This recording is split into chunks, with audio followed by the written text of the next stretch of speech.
Do what you want. I don't recognize you as my sister anymore. Akkee, isn't it cool that even though the sun and the moon are rivals, they can still find time to be together? They aren't rivals, silly. They're just different. Just like us, right? Yes, like us, brother.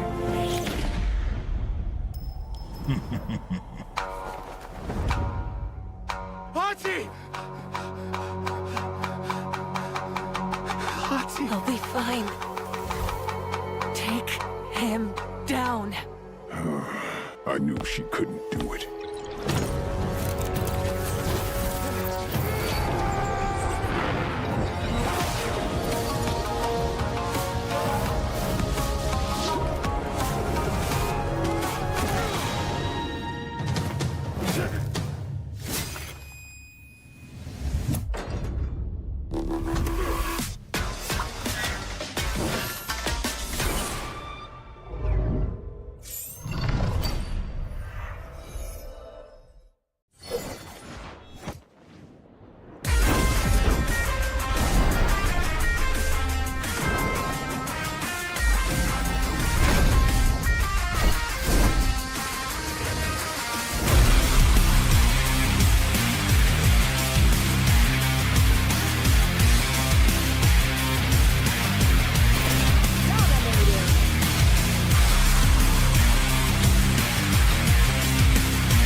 おい！それスノボじゃなくて人体だから。それにこれってケツでブレーキかけるやつだし、吉原大炎上の次は異世界大炎上なんてシャレになりませんから。バカ！これぐらい犠牲を払ってこそコラボに対しての俺たちの気合が伝わるってもんだろ。金ちゃんの言う通りある。コラボのためなら尻の一つや二つ差し出して当然ね。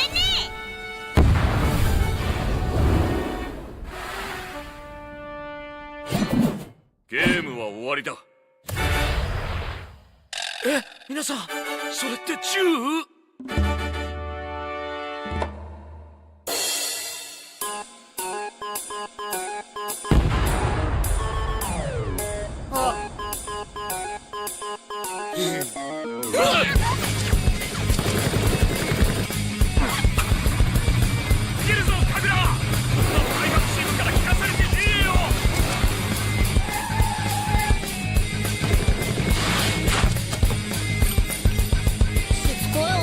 嫌いやろ。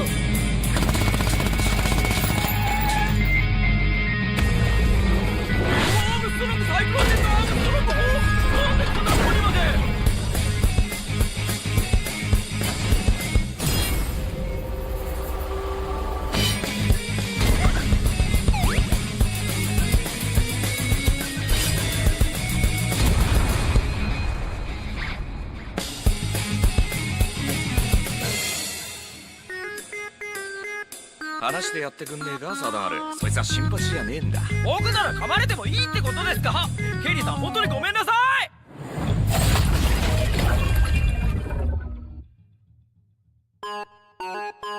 さて、戦先は。ってもしかして僕またメガネだけになってない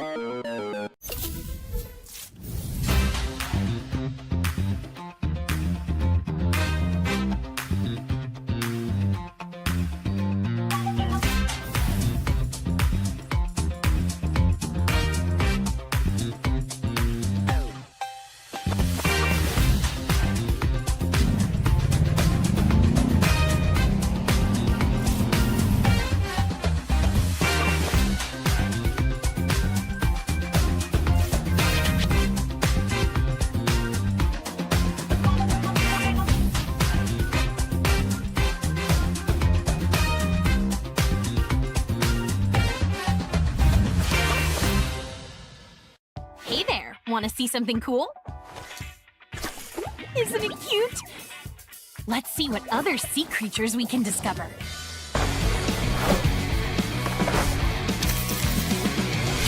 What beautiful scenes are hiding under the sea? Let's explore the undersea mystery. Play matches and complete missions to earn tokens. Then use them to observe sea creatures and unlock them in your guide. The more you discover, the more rewards you can claim.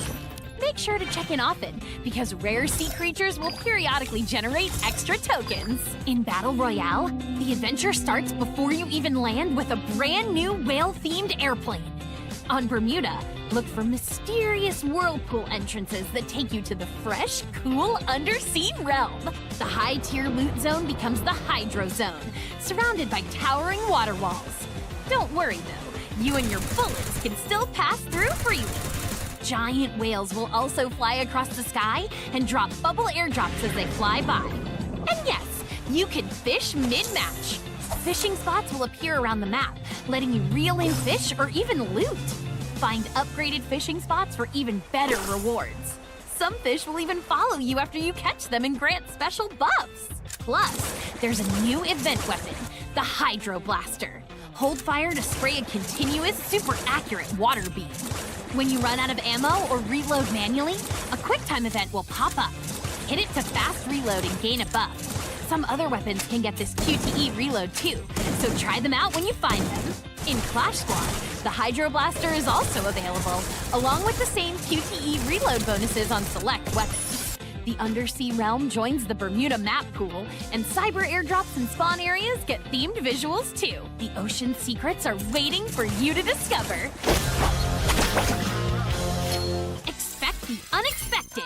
Random events may now pop up in Clash Squad to shake things up. You might start round 1 with 1,000 cash, get a random melee weapon each round, receive blue walls over time, and more. Good news to all tactical market enthusiasts. You can now deploy a tactical gadget right at your position with a simple tap. Fast and easy. Meet Ray the Watchman. Wielding both sun and moon power, he's on a mission to scatter the darkness. His active skill, Bond of Eclipse, tags the first unbound enemy hit in a fan-shaped area and creates a link with them that only Ray and the target can see. If Ray reduces the tagged enemy to a certain HP or below, they get instantly knocked down. If the target is knocked down or eliminated while tagged, Ray's skill resets immediately. For more skill adjustments, here's a quick overview. Some weapons have received balance changes. Check them out. Say hi to Pyro, your new fiery companion. Log in daily to watch Pyro grow and earn rewards. You'll meet Pyro for the first time when you open your profile. Choose Pyro's personality, drag them around your profile or lobby, and watch them pull off all kinds of cool moves.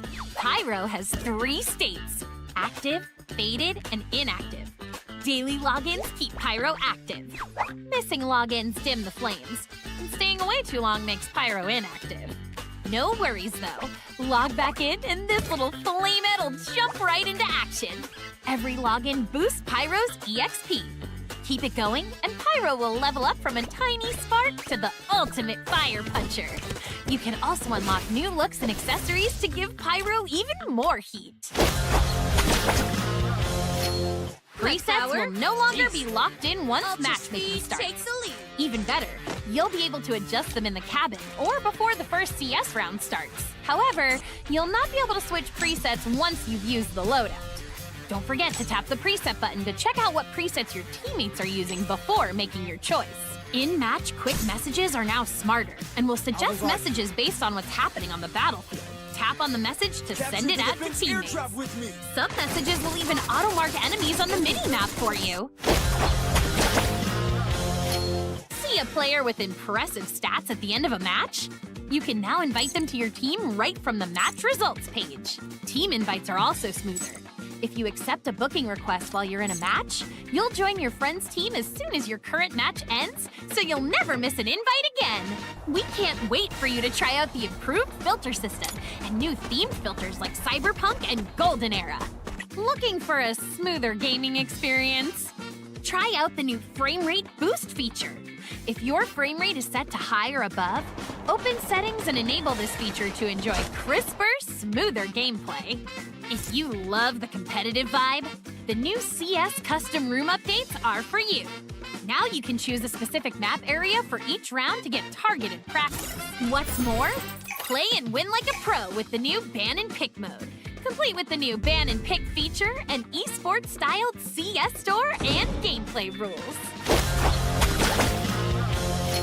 And that's it for today. See you next time, survivors!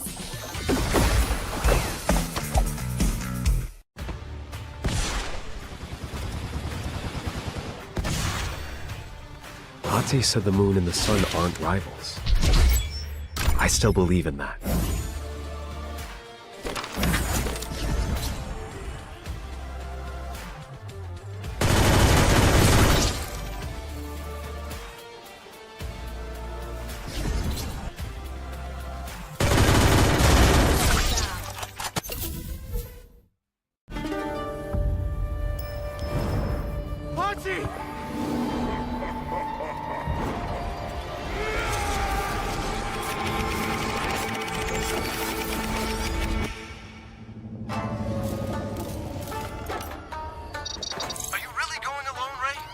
Actually, I'm already there.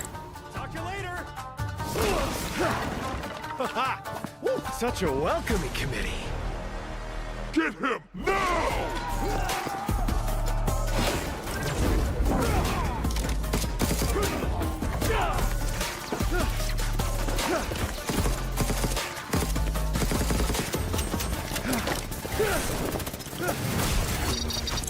Not now, Shiro! Watch out, Ray! It could be a trap!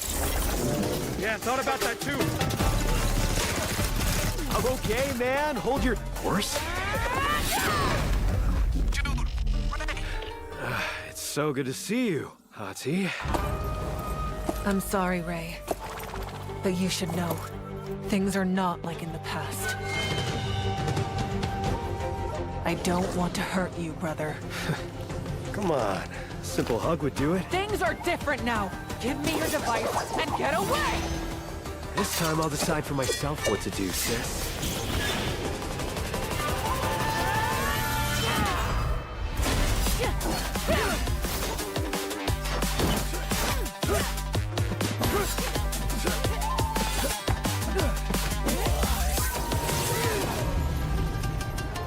Oh, I know what's different about you. Let me guess, Horizon? Shut up! No, nothing!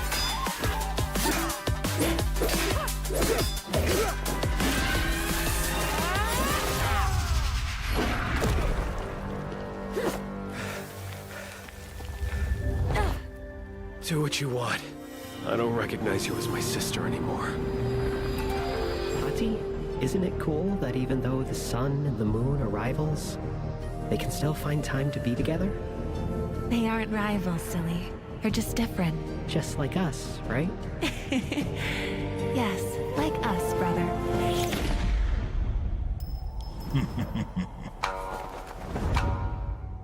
Akkee! Akkee! He'll be fine.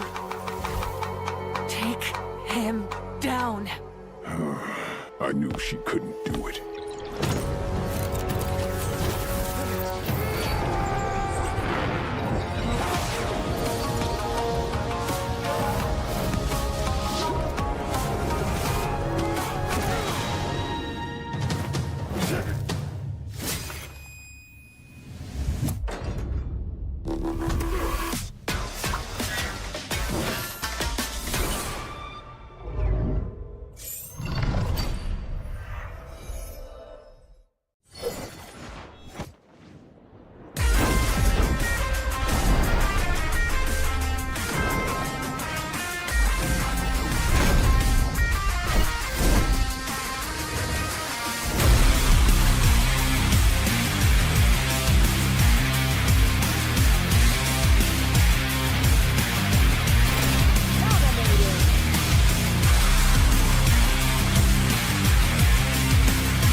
お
い、それスノボじゃなくて人体だから。それにこれってケツでブレーキかけるやつだし、吉原大炎上の次は異世界大炎上なんてシャレになりませんから。バカ、これぐらい犠牲を払ってこそコラボに対しての俺たちの気合が伝わるってもんだろ。金ちゃんの言う通りある。コラボのためなら尻の一つや二つ差し足して当然ね。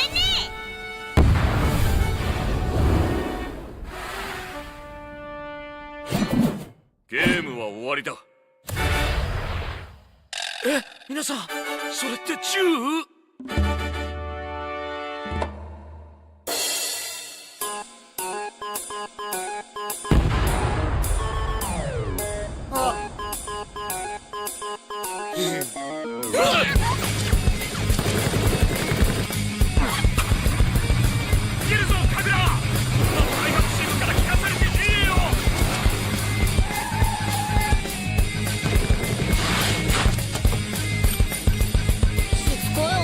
嫌いやろ。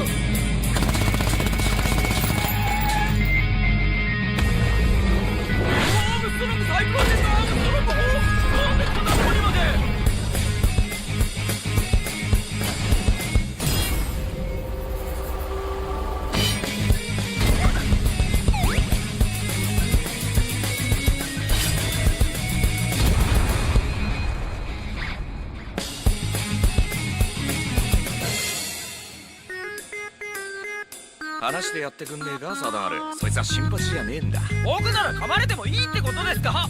ケリーさん、本当にごめんなさい。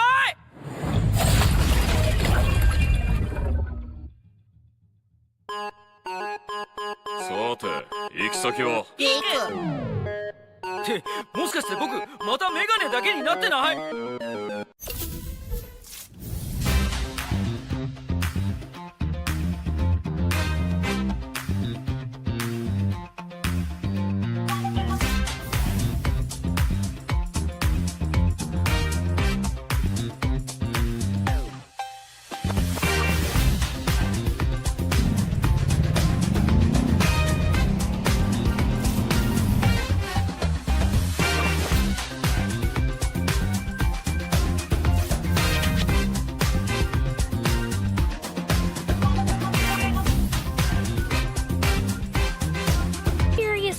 ？Whirlpool entrances that take you to the fresh, cool undersea realm. The high-tier loot zone becomes the Hydro Zone, surrounded by towering water walls. Don't worry though, you and your bullets can still pass through freely. Giant whales will also fly across the sky and drop bubble airdrops as they fly by. And yes, you can fish mid-match. Fishing spots will appear around the map, letting you reel in fish or even loot. Find upgraded fishing spots for even better rewards. Some fish will even follow you after you catch them and grant special buffs. Plus, there's a new event weapon, the Hydro Blaster. Hold fire to spray a continuous, super accurate water beam. When you run out of ammo or reload manually, a QuickTime event will pop up. Hit it to fast reload and gain a buff. Some other weapons can get this QTE reload too, so try them out when you find them. In Clash Squad, the Hydro Blaster is also available, along with the same QTE reload bonuses on select weapons. The undersea realm joins the Bermuda map pool, and cyber airdrops and spawn areas get themed visuals too. The ocean secrets are waiting for you to discover. Expect the unexpected. Random events may now pop up in Clash Squad to shake things up. You might start round 1 with 1,000 cash, get a random melee weapon each round, receive blue walls over time, and more. Good news to all tactical market enthusiasts. You can now deploy a tactical gadget right at your position with a simple tap. Fast and easy. Meet Ray the Watchman. Wielding both sun and moon power, he's on a mission to scatter the darkness. His active skill, Bond of Eclipse, tags the first unbound enemy hit in a fan-shaped area and creates a link with them that only Ray and the target can see. If Ray reduces the tagged enemy to a certain HP or below, they get instantly knocked down. If the target is knocked down or eliminated while tagged, Ray's skill resets immediately. For more skill adjustments, here's a quick overview. Some weapons have received balance changes. Check them out. Say hi to Pyro, your new fiery companion. Log in daily to watch Pyro grow and earn rewards. You'll meet Pyro for the first time when you open your profile. Choose Pyro's personality, drag them around your profile or lobby, and watch them pull off all kinds of cool moves. Pyro has 3 states: active, faded, and inactive. Daily logins keep Pyro active. Missing logins dim the flames, and staying away too long makes Pyro inactive. No worries though. Log back in and this little flamehead will jump right into action. Every login boosts Pyro's EXP. Keep it going and Pyro will level up from a tiny spark to the ultimate fire puncher. You can also unlock new looks and accessories to give Pyro even more heat. Presets will no longer be locked in once matchmaking starts. Even better, you'll be able to adjust them in the cabin or before the first CS round starts. However, you'll not be able to switch presets once you've used the loadout. Don't forget to tap the preset button to check out what presets your teammates are using before making your choice. In-match quick messages are now smarter and will suggest messages based on what's happening on the battlefield. Tap on the message to send it out to teammates. Some messages will even auto-mark enemies on the mini-map for you. See a player with impressive stats at the end of a match? You can now invite them to your team right from the match results page. Team invites are also smoother. If you accept a booking request while you're in a match, you'll join your friend's team as soon as your current match ends, so you'll never miss an invite again. We can't wait for you to try out the improved filter system and new themed filters like Cyberpunk and Golden Era. Looking for a smoother gaming experience? Try out the new frame rate boost feature. If your frame rate is set to high or above, open settings and enable this feature to enjoy crisper, smoother gameplay. If you love the competitive vibe, the new CS custom room updates are for you. Now you can choose a specific map area for each round to get targeted practice. What's more, play and win like a pro with the new ban and pick mode, complete with the new ban and pick feature, an esports-styled CS store, and gameplay rules. And that's it for today. See you next time, survivors!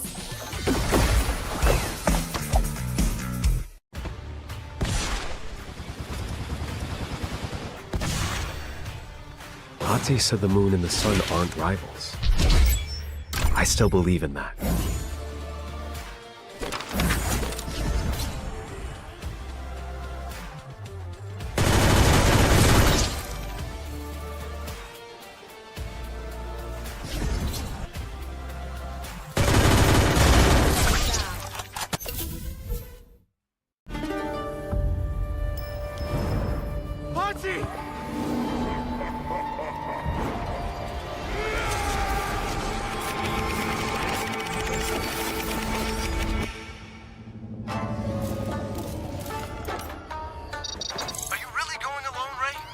Actually, I'm already there. Talk to you later! Such a welcoming committee. Get him now!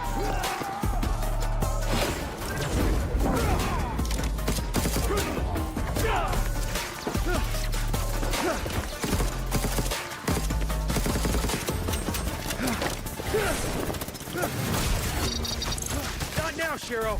Watch out, Ray. It could be a trap. Yeah, thought about that too. I'm okay, man. Hold your horse. Dude, Ray. It's so good to see you, Hati. I'm sorry, Ray. But you should know, things are not like in the past.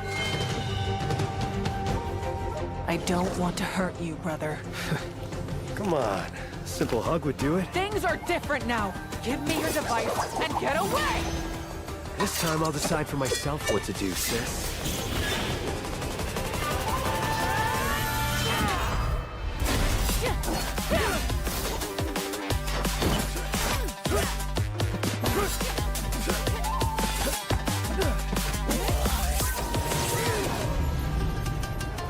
Oh, I know what's different about you. Let me guess. Horizon? Shut up! No, nothing!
Yeah, exactly. It's good to be back right now. I'm really excited that we are here right here on the final day of the main event, because this is where we find out which of the teams who will be heading to Champion Rush Grand Finals, I should did mention. And we're really excited with some of the teams who has been introduced a little bit late, especially for those invited teams. So hopefully there's a time for those who went in from the play-ins to catch up with the points, because they don't want to be left behind.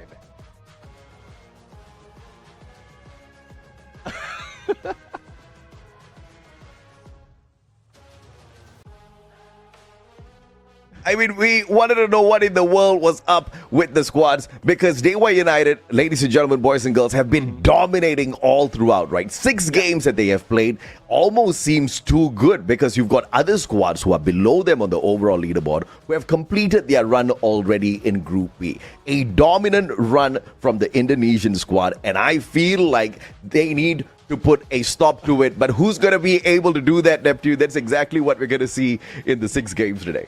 Yeah, it's tough to call right now. Really, who's going to be able to do that and stop Dewa United. But let's take a look of what has been happening so far as we take a peek on the tournament timeline. It started for the first week of this play in South Asia play-ins from the 8th to the 10th. We find out who goes into the main event, and now we are on the 3rd day. The final stretch for the teams to get to top 12. And after we find out who the top 12 will be, we'll be heading into the Grand Finals Champion Rush with that 12 teams who would be playing more out of their lives. Absolutely, man. And of course, the final day for the main event to look for the qualifier. Group B can't do much about it anymore. It's all down to groups A and C, and they obviously want to make their luck a little bit more special out here, but they don't get extra chances, right? Because exactly like what Group B had to go through, every single squad only gets 12 games. This is the final day of the 3-day round robin. The battle between South Asia and Southeast Asia has finally kicked off, and the final 6 games get to decide who moves on to the grand finals for tomorrow. Yeah, teams from Group B right now would be out a little bit early into this fight so that they won't gather that much point and they can maintain their spot on the top 12. But it is getting really hype right now because, again, we are awaiting the teams who would be stepping into Champion Rush. Once they are there, they have to race to 80 points. If they manage to get there in the following match, they grab the Booyah, they will be declared the champions. But if they don't, the next in line who will be able to go with that. But it's tough really right now, especially from the teams that we're looking at. We do not have a cap on the total number of games that we will play tomorrow. So this could go on all night long. Of course, if the squads choose to allow it to go all night long. If some of the other teams can of the competition, because there are some squads who already have their hands on the biggest slice of the pie. If nobody stops a squad like Dewa United Horus, they might just run away with the $15,000 tomorrow. But of course, all the squads that have made it into the top 18 managed to get something in their pockets before they can walk away. It's all about how much you earn for yourself. Every single spot that you do a little better, you earn a little more, Neptune. Yeah, exactly. And for those who would be left out, especially after today's matches, would be taking a lot less. But let's take a look, though, on how teams are grabbing all those points to move up the ranks. When you get a Booyah, you get the 12 points. It goes down by 3. 9 points for second place. And as we go up until the 10th place, it goes down by 1. Unfortunately, 11 and 12 doesn't get anything out here. So hopefully they get elimination points to top up on that. And 1 elimination is equivalent to 1 point. And if in case at any point in time in the tournament we get a tie, we go and count the number of Booyahs followed by total elimination, and if that doesn't fix it, we go to the ranking in the final game. Absolutely, man. I mean, you got to look at the tiebreakers for sure because of how close these squads are to each other on the overall leaderboard. I mean, you look at spots from the 7th all the way down to the 10th. You barely have a few numbers between. I mean, one decent game and we're going to see the overall leaderboard shift very heavily later on, Neptune. So these points are definitely going to be important, especially those eliminations. But how do you gear up for these eliminations with the one unique active skill? We've seen so much of magic out there. I mean, the teams forced to adapt and coordinate around different abilities, making the composition so creative in the recent times, Neptune. Yeah, and nowadays there's a lot of changes that has been done based on the meta, and also the meta that's being built by the teams based on their playstyle. So I'm really looking forward to what else they are going to bring to the mix when it comes to the active skills. Well, let's take a peek on the teams that will be playing this time around. Again, it's Group A and C, and you know for a fact that we have some dominators right here. But let me start off with Group A with Team 2XD, Autobotz Esports, Revenant XSpark, Titanic Esports, Team Hind, and X-Band from Group A. I mean, you definitely see some hot shots out here in terms of teams who can just run away with the competition, but finding the qualifier into the grand finals, the battle for the squads who are down at the bottom, that's definitely going to be the most important thing, right? There are going to be some squads that we're going to keep our eyes on a little bit more than the others because of where they are on the overall leaderboard. Teams like Team 2XD, teams like Hotshot Esports, they definitely need to hustle a lot, Neptune. They can't just have an average day. They have to have a above average. They have to have a phenomenal day today out there. I do agree. I mean, there's a lot of teams that needs catching up, especially with... Well, it's a good thing, though, that we have one group who's already completed. At least they have a target in mind already. They know exactly how many points they have to do to be able to at least... Doing fairly fine for themselves so far. Yeah, well, let's see, though. Straw Hats really has brought in a lot of fire in this game, averaging 14.3 points for each match. And again, similar to what we've seen in Group C, they only had played 6 matches so far, so they can... And Dewa United, look at the stats and how close they are, Neptune. And Dewa United, look at the stats and how close they are, Neptune. Yeah, exactly. I'm just looking at the points per game right there. They even beat Team Falcons from that number of points that they have per game. But this is what I'm talking about. If you made so much of prestige, even if you're not part of the competition, people will be talking about you. People will be referring to you, and Team Falcons has set that already. But Dewa United is already setting that as well from the first day of play. So this is the chance to exceed that or even break the board that can be unbeatable all throughout these years. And this is something that we talked about. All the stats that Dewa United technically picked up in 5 decent games, right? Because their first match was a absolute blunder. They only walked out of that lobby with 3 points. And technically the rest of the massive stats that were collected by Dewa United, and if we average a damn good day for a squad would be a day where they get more than 110 points, right? That's a damn good day. What's a very good day? A very good day would be 90 points. Technically speaking, if Hotshot Esports from the bottom has a very good day and they score 90 points, NXT has all throughout. There's still a lot of stresses on how you can get that booyah. So really tough to start it off on Nextera, but let's see though if this is something that they can fix, especially when they start the game and find their drop spot, because we have been putting out the preferred drop spot of the chance. If I'm going to choose in Nextera which I'm going to drop, that will be Rust Down. Currently open based on the preferred Rust Down. Currently open based on the preferred preference of the teams, but look at those zip lines. You can either go to Border Ruins or Mud 2XD, like second from the very bottom. That's just absolutely unreal. You're looking at Titanic Esport. A lot of expectations on the Thai squad, but they're just not delivering right now. I think Revenant XSpark is personally going to sort out Dewa in the first couple of lobbies. At least I'm hoping they do that, because you can't really allow this monster of Dewa United, Horus, the grand finals. That would be absolute drama, right? But I don't know. I don't think we're going to see something like that. We'll have to wait and see exactly what the mental state of these squads are, right? Again, they could play it very passive, very careful, very slow, and then survive all the way towards that final circle with 12 squads still alive. From the south side, it's somewhat in the south side where mud side can be a clear view of everyone else. No one might be taking that Rust Down suggestion that I have, but I might be wrong. Revenant XSpark is already on the drop towards that area. Revenant XSpark's like, that's a wise idea, old man, and they are heading straight in there. I mean, not only Rust Down, I think they're going for a split drop here onto Zipway. A very smart binocular scan. And this is by the NXT players, most probably from the left-hand side, as they are heading in to meet up with Gopu OP.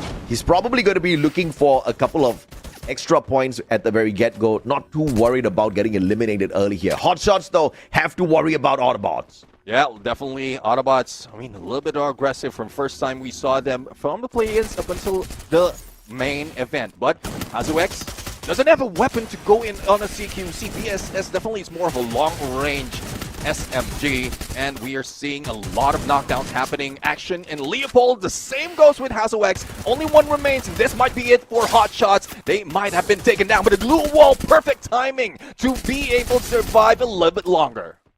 Oh, beautiful. And that's exactly what we want to see. Some survival gameplay out there. Hotshots again starting things off on the back foot, but that's a... Players from Expand will still survive. A revive, though, it has been done for a couple of players that hasn't been eliminated, but will they be able to recover that quickly, regroup, and fight against Revenant XSpark? Phenomenal footwork out of Goku OP. Valiant dash by Arch. And it knocks him down to the ground just as easy as that. But they've sacrificed Vincent, and Arch spotted out. Taken down from the opposite side. Autobotz hopping on into this battle alongside Expand. And that puts the Revenant XSpark in a little bit of a pickle net. Oh, yeah. I mean, the jar of pickle, definitely. And they brought in a full revive. Well, they will be in the same situation as Expand earlier. But let's see, though, if Autobotz will be able to stop anyone jumping into Zipway. We are now heading into the second phase of the circle, and everyone might have been taking their time, just taking a little bit of pause before we head in onto that phase. But they were united. Zach's going solo. It's a three-way battle against solo players in here, and Team Hind, Shoto managed to get that elimination. Dewa, though, slowly creeping in, trying to move away. I don't know what the plan is for Zax, but it is working. Not being heard, not being seen, and even if he's not a sniper, he still looks like a Morse incognito in that fight. Three-way battle here. Shoto! Backstab! Nice one from Sabo. Winchester and Max 7 in hand. Now he gets tagged up. Glue wall pulled out. Sahil Jat trying to get him with the cord from afar. Is not able to nail down the players of NXT just yet. And the rest of Hind moving into position to take a full-on battle up against NXT. This is about to break down, Nep. Yeah, 2v2 situation right now with the breakdown has been done onto Ash. Sapo for the backstab, and what a great hit with a Winchester. Doesn't even have to go with that double shot, but will Sapo survive on the CQC? He doesn't! And M1917 double revolver from Shoto. The accuracy is on point out of this guy, but he needs to be careful. Otherwise, Zax might be playing that music against his stance. Shoto wants the vending machine, and Zax just says no. Dewa United with the full squad revival, so they don't need to mess around too much. They have to figure out exactly how they can loot back and get ready for this next battle. iQOO Total Gaming, on the other hand, with Aztec down on the ground. Shanky manages to get that revenge in the nick of time. And this is another team. I mean, so much of action so far, but the recovery has been as quick, Neptune. Yeah, exactly. I mean, again, it's more of the compound that they're using as a safety at this point. And hopefully, from that safety, they will be able to do as much in this battle. Well, Lucido is something that they can recover into. Because it seems like a little bit of a stalemate has been happening in most chances, but not against Shanky and Vincent. Absolutely, man. And Aztec down. Quick reposition from Shanky, looking for that vending machine, but Revenant XSpark in the same compound as well. iQOO Total Gaming up against Revenant XSpark. Divine Shanky at 590. What a timely glue wall, keeping him alive. What? But Divine just could not hold Shanky back. The M590 breaking through the glue wall. And my, oh my, the guys just didn't have enough numbers there. Revenant XSpark will have to go on another revival spree, but thankfully this time the number of players to bring back is just one. Adrian though with the Trogon. Expand just a little tricky. Around the airdrop and beautifully hit. Dewa United. This is not easy to handle as the rest of the Expand players are just a tad bit too far here. And Expand with that backstab, the timing's just a tad bit off. So it's just unfortunate that Expand wasn't able to capitalize on that knockdown and gave them a little bit of distance to go for the pickup. Luki right now, back 10, but misses that swing. And now even Dewa United is feeling the heat from the other side as Winchester is being brought in, and together with the Thompson as well, coming from the players of Expand. But that vending machine is still being guarded by Expand, so it's easy enough for them to recover the team. But Zax, out of nowhere, Woodpecker pecking on his head. A beautiful play on that Woodpecker. We see a grenade from the squad. North, Chargebuster in hand. A 2v1. North needs to play this perfectly, and he does. Headshot straight to Afik. Looking for Zeon as well. Can North get the 2v1? He can't. Zeon pulls that Mac 10 out. Gets that headshot. Backed up by Luki up top as well. And now Dewa United left with 2. NXT hopping on into the battle as well. Accidentally. And the vending machine might just be able to just have one revival as this man's a little broke at the moment, Nep. Yeah, definitely. Well, let's see though if they can gather up all those coins as well as elimination to at least increase the chance of them to bring back their teammates. But I'm looking at Adrian right now. One of the players coming from, was from Onyx Olympus, previously known as Mr. 17. And with that snipe, anticipation on that gap between the glue wall was just phenomenal. To really say that Dewa United, and the players from Dewa United has been doing a lot in terms of practicing on how these teams would be reacting to their movements. See what Akkee can do. 5 eliminations early on already. A great start for Akkee. Titanic Esports right in front of them. Revenant XSpark dropping by to say hello as well. This could turn into a 3-way battle, and Titanic says, we are not sinking like that. Let's see though.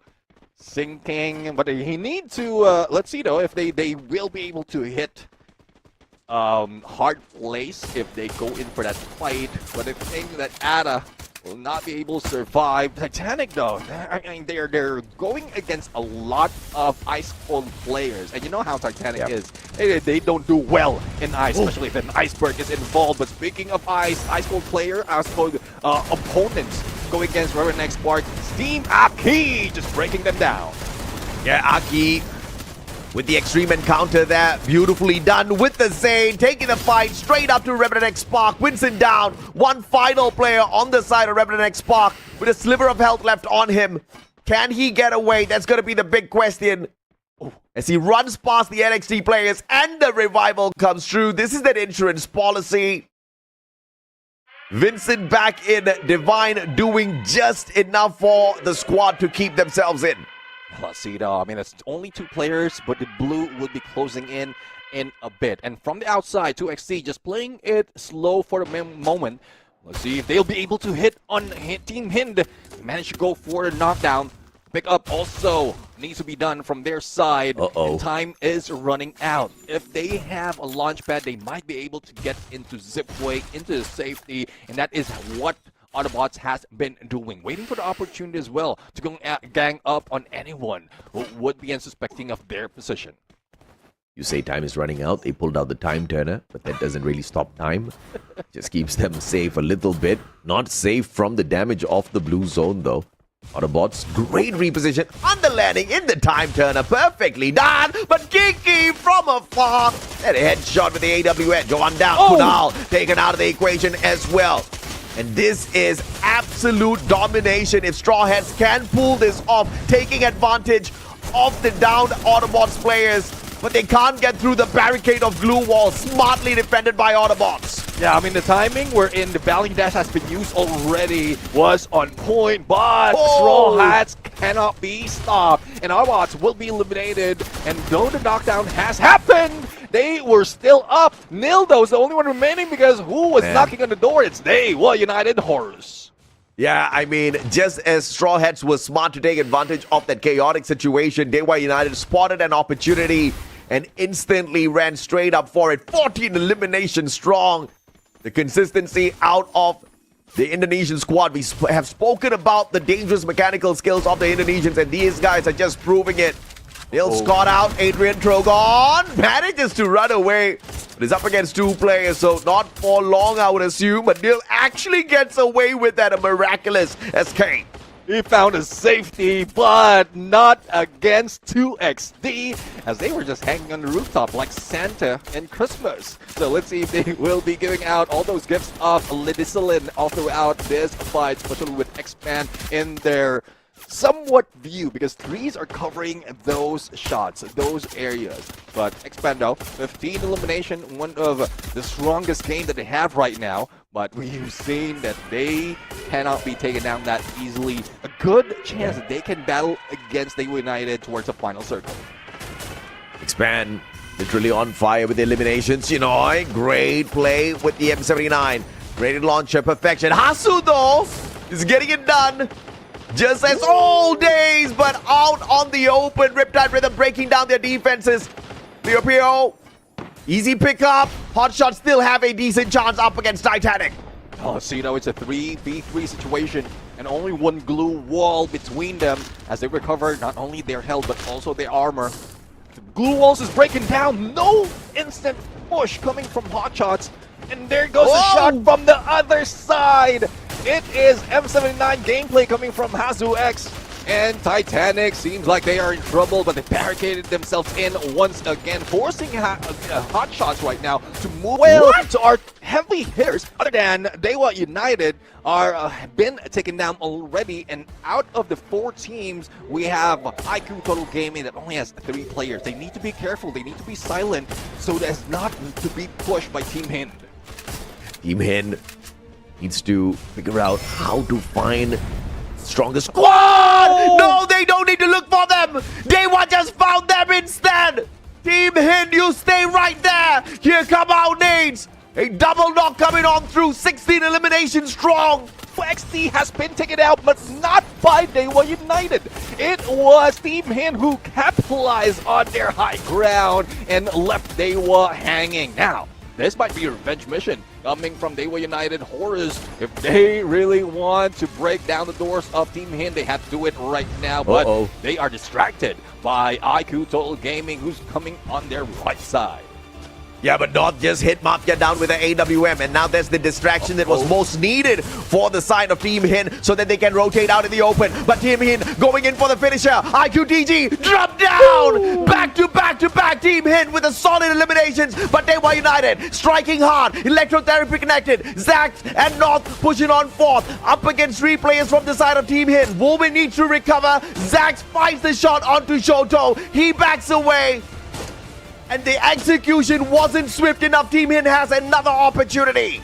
That distance has been built between the two teams right now. It's a 3v3 situation. And who gets the first knock in this fight might be the ones declared the Booyah Takers. 3 monster truck just to be used as cover later on. But it doesn't stop Dewa United to get close. It's 2 on this side, and then 1 Katie got on the other. As an Overwatch on the other side is just waiting. M590 on from north to Shoto, and they back away in time, not giving them a chance for a pickup. They just want to play with Wolven.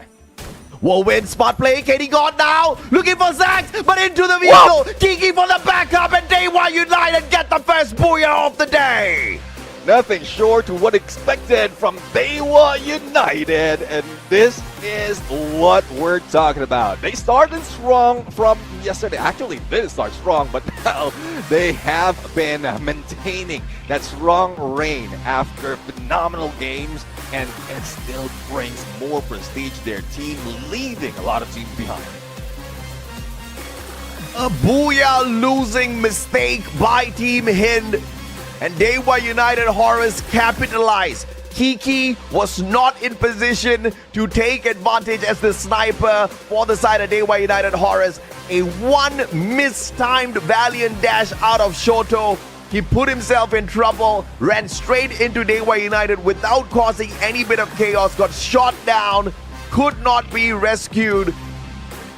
Kiki came flying right back in on the flank, and Dewa United had the numbers to take advantage of what was a solid opportunity for an India squad to score a big Booyah here today. A big miss, but I think this is going to heat them up even further because this was one hell of a match for Team Hind. I do agree. I mean, it's just probably Dewa just paying them back. We just witnessed that elimination steal coming from Team Hind. And Dewa just says, okay, you steal that away from you, we're going to steal your lives. And even in that final moment, they were still a full squad. Though a knockdown did happen, but the number still favors Dewa United Horus. So that's an awesome well point already with a Booyah. But more than 17, if not an exact 20 points on elimination, still bringing themselves on that #1 spot. It was a close battle down here in the final circle, Neptune. And iQOO just doing enough of distraction, just pulling Team Hind's attention away just a little bit. But of course, we'll catch up with a little bit of that information later on. Dewa United Horus does it again. They break the 30-point barrier. They've been doing this yesterday. They're doing it again today. 32 points right up on top. Team Hind right behind them with that second spot on the 28 points. So not a rough match at all for Team Hind. This was a phenomenal performance out of them. Yeah, exactly. I mean, a 4th game that they have 30 points. And I don't think they will be slowing down right now because from what we've seen yesterday after the 3-point match in Bermuda, they carried over with a lot of points. But Team Hind, though, I mean, that's valiant effort. And if they were given the opportunity to still take that high ground, they might have taken advantage of that against Dewa United because they were almost a full squad, but they just were falling down as they drop in from that second floor. Mad respect for Team 2XD and Expand. Neptune, we had them on our predictions and they delivered this time around. Very heavy on the eliminations, even though iQOO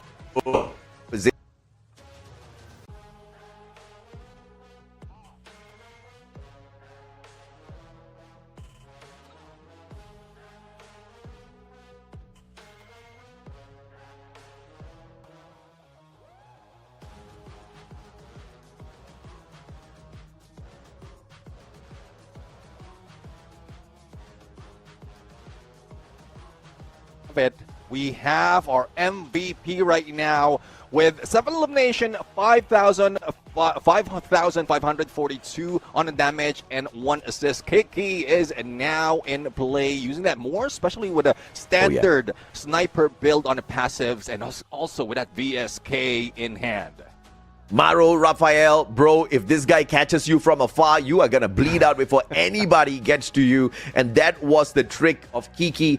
In the final battle, that's exactly why he was looking to be deadly. He used the Moss to reposition, but a little bit off position, and that gave the advantage to Team Hind. If the Valiant Dash would have been executed properly, I think Akkee would have stood no chance because the numbers would have overwhelmed the Dewa United players. But of course, that's not how the cookie crumbled. Dewa United still got the perfect finisher, and they worked off of that mistake very well. Oscar A124, Morse, Cassie, and we also saw the patience of Dewa United and how well they calculated the timing of their rush. Even though the A124 was on cooldown, they knew that by the time they get close enough for battle, the thrill of battle would be right back in action. And even if they fail, they do have that skill card for that Steffi. So there's still a factor of safety from their side. And I'm really loving that. It's like anticipation on what might happen on a few seconds of their rush. But that Riptide Rhythm or that Valiant Dash that happened against 2XT, that was just the game changer at that point. If it wasn't from Team Hind, who's shooting them down from far, Dewa United could have secured that already, and they have had a huge lead. But looking at the numbers, Akkee in there as MVP. Not only is he doing a lot of elimination, but also knockdowns, followed by Zax, who's very good on up close and personal. I'm a little surprised because they're so aggressive, so many elimination points, and this is one of the squads that do not bring in the enhanced hammer to get stats like this out there on the battlefield, Neptune. They definitely have something going for them, really big on the numbers once again. Like I said, 32 points overall with the placements as well. So this was a massive game for the squad, and everybody chipped in. If you look at the assists, and Akkee himself didn't need a lot of those assists. Anytime with that Maro, Raphael, that combination makes Akkee a deadly guy, and he proved it out there with the numbers. Yeah, well, let's see though on how they rotated all throughout the map. Circle analysis is already on our board. From Intellect Center, they made their way through, but it's not a quick rotation. They dealt with a lot of teams before they were, I would say, almost eliminated, forced in the middle of the circle, just near Farmtopia, and then they split up. I'm saying that Dewa United is not having an easy fight towards the final circle. It's that recovery that's making them win those battles. Absolutely. I mean, massive numbers in the very first circle in itself, with so much of chaos breaking around the battlefield. And then they were on a little bit of a recovery mode, but still very dangerous with their mechanical skills. And this is what makes Dewa United so crazy, right? Even though they have scrambled on the battlefield, even if they're looking for those revivals one after the other, the players can handle their work individually out there on the battlefield as well. Makes them very impressive. And of course, by the end of it, they got the full squad right back in for the 4 eliminations in that final circle for that booyah as well. But it was Team Hind that was doing the heavy lifting in that final circle. iQTG, I think their position was just a little too exposed. They couldn't do much about it because they were laid in towards that circle. And this is where we saw the supremacy of Team Hind. They were early in terms of the defensive spot. They've already dominated it. And with that high ground advantage, they were able to steal away so many eliminations that were supposed to be for Dewa. Yeah, I do agree. 2XT is one of those that got eliminated. The full squad instantly. And we were thinking that it was just like Dewa United who will be taken down. They did manage to go for a knockdown, but it's the confirmation that has been done by Team Hind. But looking at the teams right now, well, peak would be at peak unless NXT would be dropping in Kototowa or even further. But in situations just like this, especially if they know that there's a lot of open area, Revenant XSpark started that in Nextera. Sentosa might be taken right now by either one of the team who's trying or opting to start off in peak. There's also Rimnam Village, and one thing that is for sure, those who's heading into either Shipyard, Bullseye, or Graveyard has an easy path because there's also some of the launch pad that is readily available for them to move around. So there's a lot of safety net for those heading into the north. Is there a party at peak that we don't know of, Neptune? Why are so many squads in on this? but we have got no idea what's going on. But Revenant XSpark might just ruin the party. I think they were not invited, but they were close enough to Pochinok to smell a lot of that barbecue, smell whatever that's cooking over there at Peak, to drop by to see if or not they can take advantage, because Revenant XSpark has always been that squad who's good at hunting for these extra points before getting into battle. They know that they have to earn those coins. It's not just about looting all of those coin machines. You got to get those eliminations. You got to raise yourself up on the leaderboard, and of course get that better loot before you head on into that final circle as well. Some of the other squads, of course, who have been playing a little bit slower, trying to avoid these engagements, were not as lucky. I think Titanic Esports, again, they got caught out way too early. Yeah, I do agree. They do have fighting chance, but it's more of the swiftness of their approach. They were rushed down by Hotshots. Yeah. Barricaded themselves in, but the moment that they split up, that's where everyone has fallen. Only one managed to survive, but has been spotted by those already in the zone. So timing needs to be precise. You don't need to be lagging in there towards moving into next phase. But if there's an opponent in like against you up close and personal, you need to move like Dewa United or Team Hind. That's eliminate them fast and then move forward on the next phase. And Team 2XD had a really good game, Neptune. On the first day that they played, they got 57 points across 6 games. And now just being more than 20 points is phenomenal to be where they are. But who do we think are going to perform? Oh, you think Dewa United is going to dominate again? I'm still thinking that one of the Indian squads, one of the South Asian squads, is going to be putting an end to the Southeast Asian squad, because they have to try to figure out some way or the other, right? I think they got to test their skills. And that's why I think Team Hind might just be that squad to do it this time around, sir.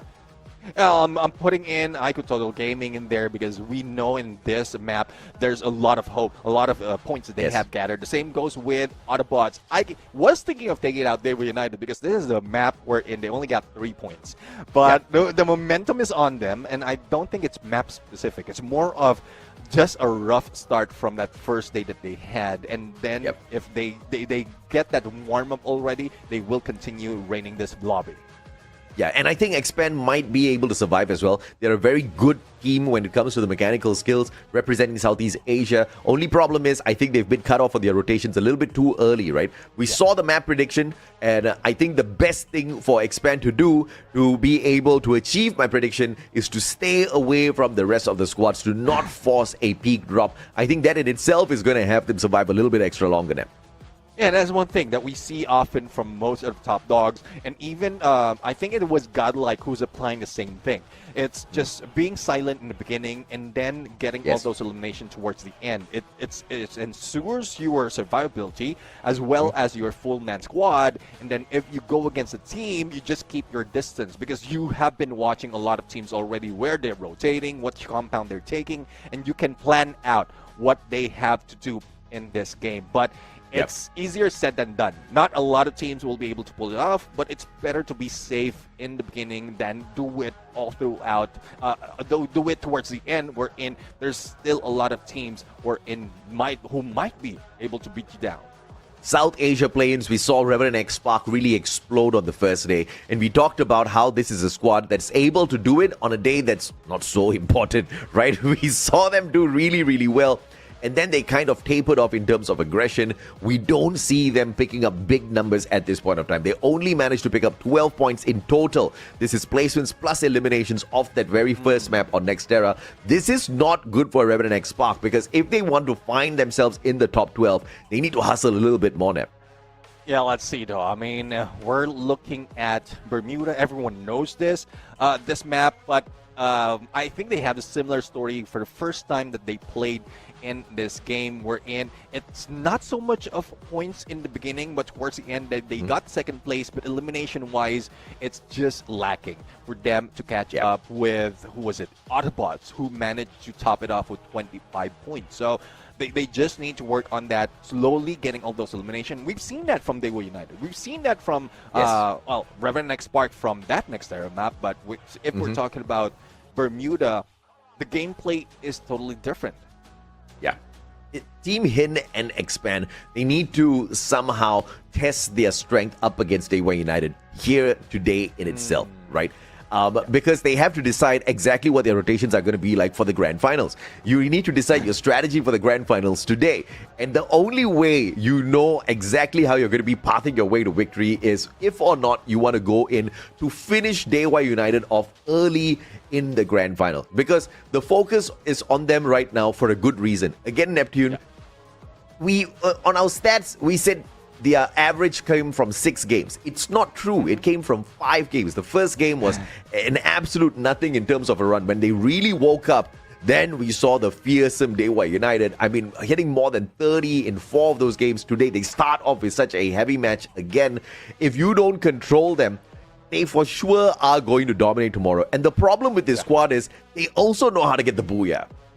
Yeah, exactly. And that's one thing, though. I mean, from that lobby itself, it's very top-heavy. And I think they need to do a lot to spread all those elimination, all those points around.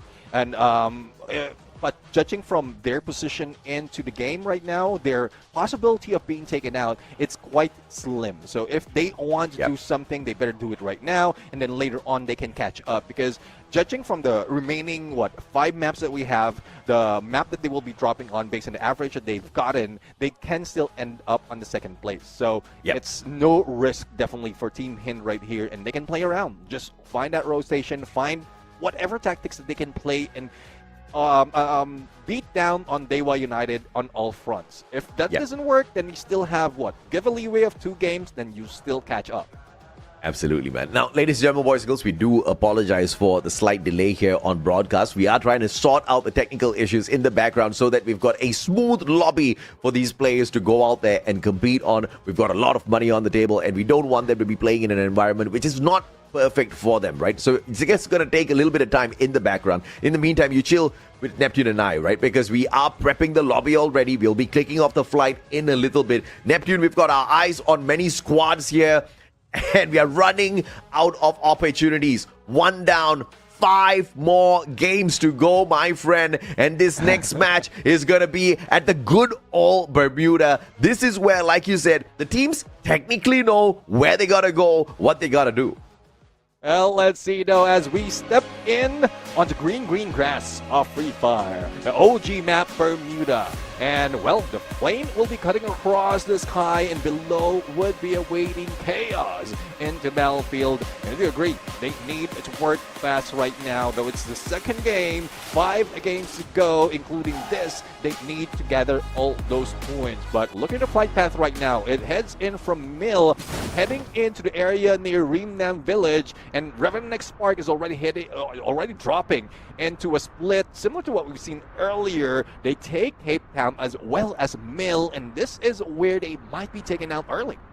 Okay, Revenant XSpark The split drop again. Neptune, just too much of heat here. NXT, iQOO Total Gaming is there. Autobotz moving towards Revenant XSpark as well. They need to get the heck out of there instantaneously. They need to disappear off the battlefield, not in a bad way. iQOO TG, deleted early. Shanky couldn't really get that 180 off that mini Uzi. He's down as well. The vending machine right beside them, but Aztec needs to earn a little bit more money alongside Mafia. Can they get away? They spot out the Hotshot player, but going for 1 point, he gets annihilated. Revenant XSpark losing Gopu OP. And an early exit for Dewa United Horus. That's what I'm talking about. I guess if Bermuda is not their safe space, so my prediction was wrong. It's not a warm-up. It's just they're not that good in that map. The same goes with Expand. And, well, 0 points. That definitely is bad. Revenant XSpark, though, I guess the split is working for them. They took advantage of that, getting a lot of points out of knockdown that has been done by several teams and even eliminated Hotshot. So they can continue right now, and Autobotz would be the next target in this fight. That's exactly what I'm talking about, Neptune. You gotta put a stop to Dewa United Horus, or else it's gonna be trouble tomorrow. Revenant XSpark knew exactly what they needed to do, and they got it done off of a split. And this is a very heavy advantage now to Revenant XSpark. Autobotz, though, the play is still at mill. Here comes Arch, 1-7 with the M590 in hand. Valiant dash, active. Now up against two players, used it to escape, uses a second opportunity. Spots Mad God, drops him with a 180, but Johan was there with the Trogon. Saw him up and get that pickup. Yeah, well, there's No relegation for the teams just yet because there's only one player that has been taken out. A quick revive has been done by Gopu to bring him back. Autobotz, though, after a quick recovery, a split has been done, and also they're gathering a few points. But Team Akkee, they might be taken down by the Straws right now, but good in the play and using that Steffi as well as a few blue walls to recover, and they might be able to hunt down this Straw Hat. But the backstern, no corner being checked just yet, but for 2XD, they need to be careful because if they get spotted, they might be rushed in. 3 teams out already very early. 2XD up against Akkee. Akkee on those revivals, so Team 2XD doesn't have to fuss about anything for the time being. Autobotz slowly rotating towards their compound as well, looking for the vending machine. Team Hind versus iQOO Total Gaming. 8 eliminations strong. Team Hind has got a great advantage here. UAV sent out. Spotting anyone just yet. They close in on Aztec. Easy elimination. Shanky's hiding away, hoping and praying he doesn't get scanned out. And that's a tough, though. I mean, if you have the binoculars in there, you would be able to spot out Shanky in that area. No one's moving in, or no one's moving out from Team Hind just yet, but I guess he's safe. And there goes the lead, bringing back Aztec, and they can carry on. For the rest of the squad, though, Team Akkee staying outside of blue, probably will be soaking in a bit. Launchpad! But there's a little bit of delay coming from Warak right now on those shots. He might have been taken in already, but that is what they have to pay, and they need to move fast as well. Yeah, not responding fast enough to a open opportunity there. Instant replay earlier on as to how Dewa got annihilated. Revenant XSpark just getting the job done through all of that chaos. And Team Hind annihilated Expand. So 2 big squads, 2 heavy hitters out early now. Yeah, definitely. I mean, well, it might be an easy lobby for now. That will depend on how they're going to treat it. But for Team Akkee, they haven't slowed down.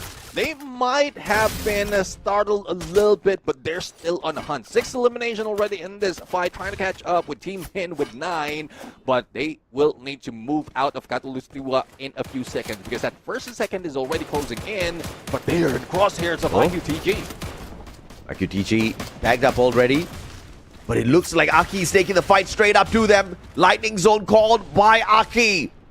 iQTG in a little bit of a pickle here. Here comes Fulwara with the grenade. He needs to be really careful. He does have the painted refuge off of that Staffy, who can use it anytime here for the defense. Aztec has got that caught, just not reacting just yet. They're just backing away little by little, allowing Akkee to take a lot of space right up in front. Reset traded on by Aztec. M590 goes for that pickup, and Aztec could not continue the rain of fire on them. Fuwara down on the ground, but Akkee looks like they're about to win this battle, and Autobotz interfering at the right time.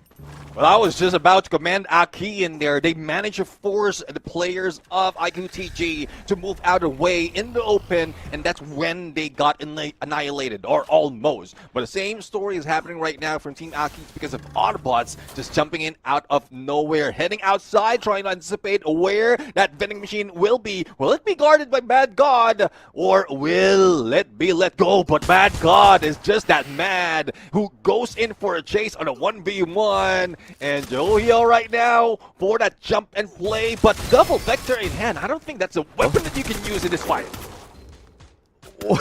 Okay. All right. Man's a tad bit lucky that Johan was there with the cord, because Mad God was definitely a little too mad, thinking that he could go in for that 1v1. But, of course, Autobotz, they had the communication on point. The backup was there at the right time. So he played as distraction instead of annihilator. At the end of the day, it is a team game, and Autobotz pick up their 9th elimination now. Oh, let's see. The Autobots still far away from next phase of the circle, but they are getting all those points in. Look at the sidebar. Very close already to Dewa United for that first spot, but you know, there's a few teams that is in between them. Team Hind, team that is leading the fray in terms of elimination, managed to spot out one player from NXT, and with that, I think Titanic would be in trouble. Expected to be one of the NXT or players from NXT right now, and Team Hind would not be stopping until they get annihilated. Now, Team Hind is not going to stop until they get to the top.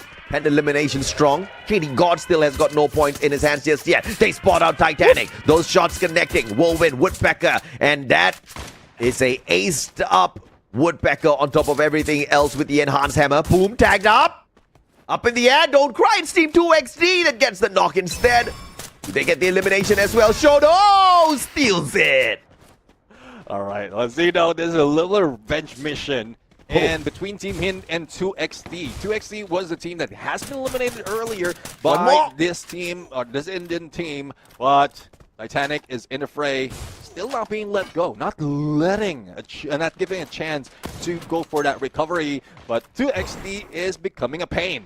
Shooting from that side, even in Arsenal, they might be the ones to take Team Hind down.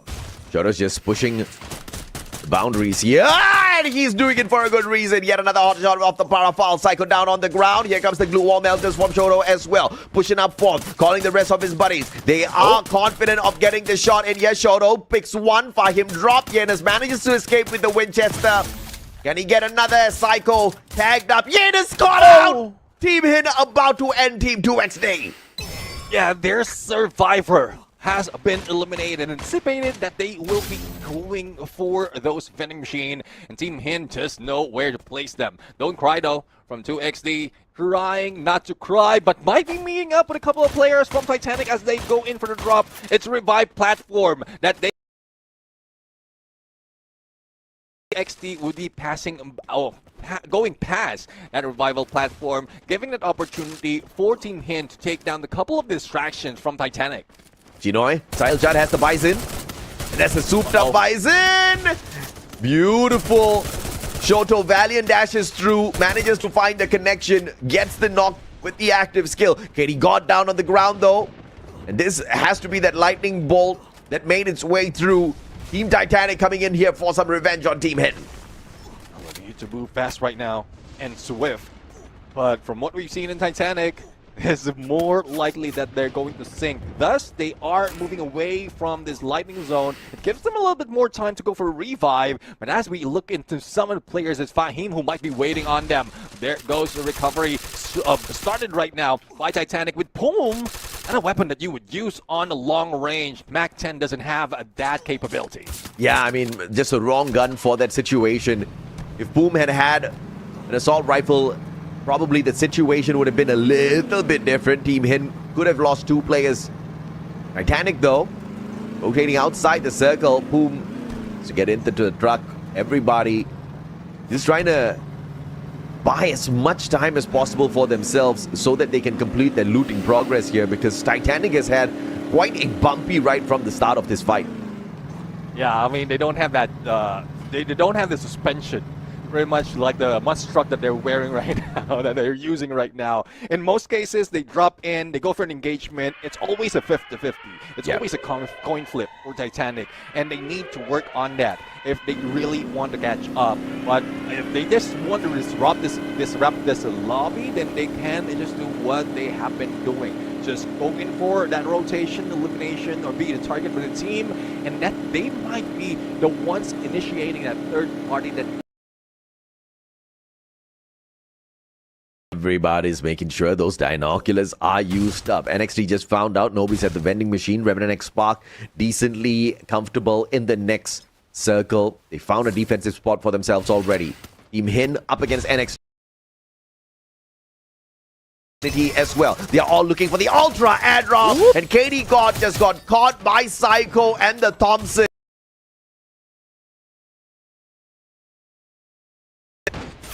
See, Ultra airdrop right now gives them a little bit of cover as well, a little bit of safety net if in case those pillars will be shot at. But Sabo knows exactly where to point it in between those and the glue wall. But Time Turner saves them. A pickup has been done. Recovery is being dealt with by 2XD, and all 4s are back in play, who might be able to take down NXT if they can move fast.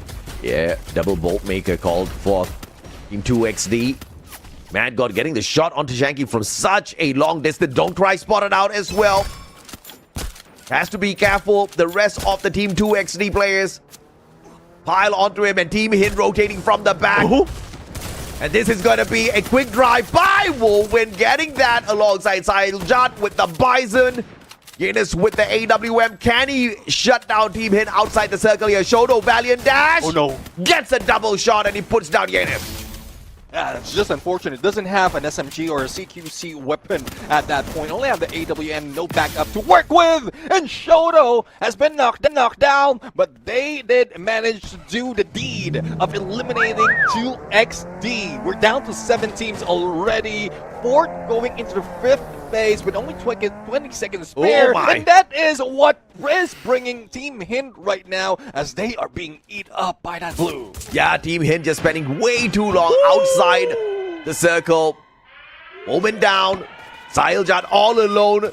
Responsible for bringing the rest of his buddies back in, but he's too far away from the vending machine. His car has been set on fire. Is this the end for Team Hind? 18 eliminations strong. They've been having a wild game so far. Yeah, I do agree. I mean, we still have some heavy hitters right here, and Revenant XSpark on the high ground, not looking good for survivability of Team Hind. But if Autobotz, probably they can shoot down a couple of players from Revenant XSpark, use that launch pad to jump on them, and that would be the saving grace for Team Hind. Sahiljat goes in for the shot. Cryo mine being used, but this might be a little too late. It's just a matter of time before NXT can beat him down, and there you have it. Team Hind out on 7th. Yeah, early exit for Team Hind. Not a lot on the placement points, and NXT went looking for 1 point, and they're going to get annihilated for that. This is Autobotz taking the place of Karma, helping Team Hind get a little bit of revenge here. iQTG hanging on with Mafia.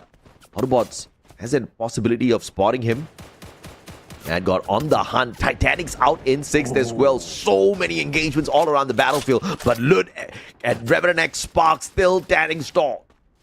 Well, let's see though. I mean, I really love the position they have right now, though. We are seeing Autobots who's trying to get away from that side. If you have Overwatch, what you take is that lower ground with a little bit of cover. It's more of Straw Hats right now who might be at risk of being taken down, and they're the only ones out of these teams who are in clear view of Revenant XSpark. And so with all those, and even the cover they have with this container, it's really sick right now on how they got this position, but they need still to be careful because a lot will be able to shoot them down, especially if they get spotted from that. Turn things around against Revenant XSpark. Revenant XSpark. Shoto had more eliminations than the whole of Revenant XSpark put together. That's how wild the run was for Shoto and Team Hind earlier. But Revenant XSpark proving that they want to guarantee a booyah here for themselves. They were focusing on the positioning. They've gotten this high ground advantage. Oh, beautiful shot. GoPuopi flying through with the Car 98 nailed down on the ground. GoPuopi looking for the follow-up. Oh, caught out by Winston. Ooh.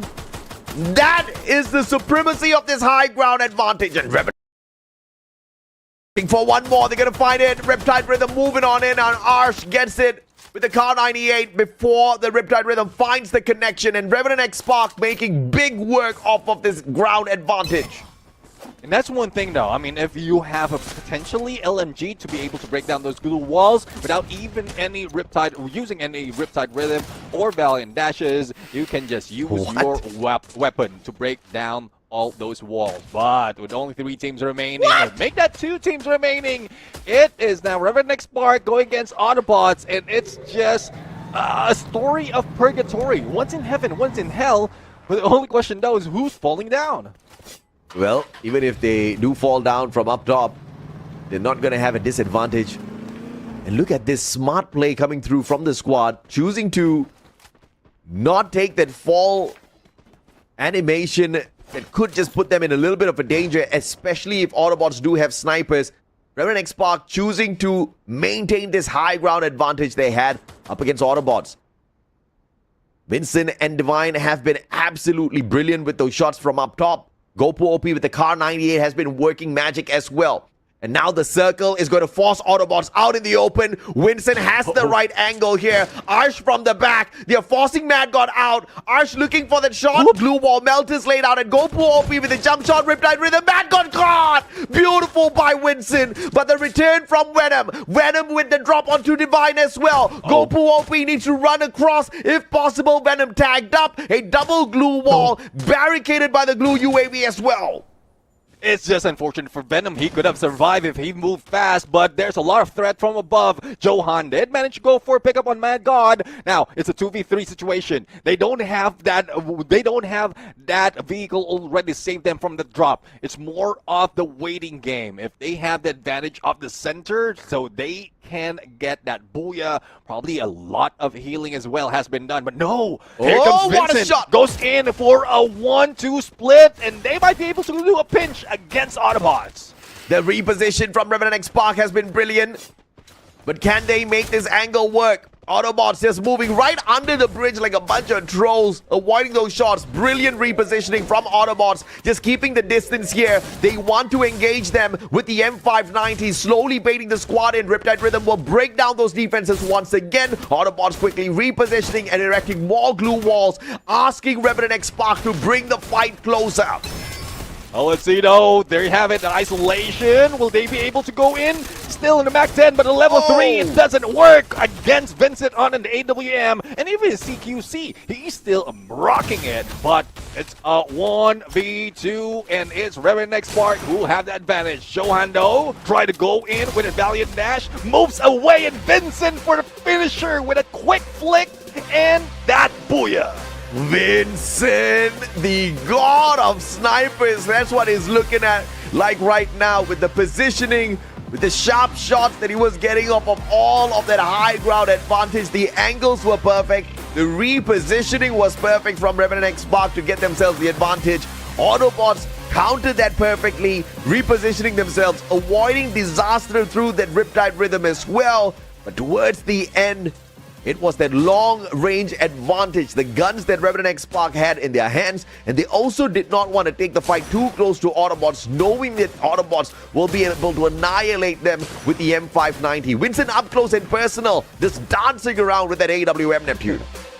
Yeah, I mean, I'm seeing a shadow of some of the best snipers in there from Vincent, and I'm loving it. We have this guy always leading a fray from long range, even a CQC who can dance around, swing that AWM, any sniper that he has, he can swing and make those shots. Thus, he's always mostly the MVP every time their team has grabbed that booyah. So I'm really loving the storyline that is being brought in by Revenant XSpark right now. But the only question though is how much have they gathered in terms of points and how high have they done it in the overall standings? Absolutely, man. Let's take a look. 18-12 for a 30 in total for Revenant XSpark. This is a mad big game for the squad. Autobotz Esports with a 29, a massive game for them as well. Team Hind way too early on the elimination. They barely pick up those placement points, but look at the elimination points that they do get for themselves instead. Beautiful stuff for them. NXT Esports with a total of 14. But if you look towards the bottom, Dewa United Horus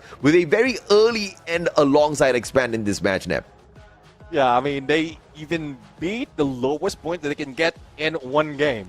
They're not startled. We started off this live wherein we did mention that Dewa United can sleep out of one game and they can still be on that #1 spot because of the lead that they have managed to pull off.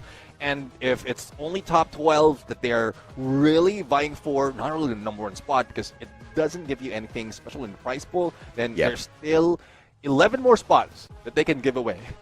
Absolutely, man. I mean, they can make a couple of more mistakes because even Godlike Esports, who's the closest to them, is 36 points behind Dewa United. And Godlike's not even playing. They're done with their games. That's how phenomenal Dewa United is on the leaderboard right now. Let's take a look at them, man. 193 points right up on top. Hora and Godlike are already done with their matches. Team Hind, I mean, they've got a long distance, at least 46 points between them and Dewa United Horus at the top, Neptune.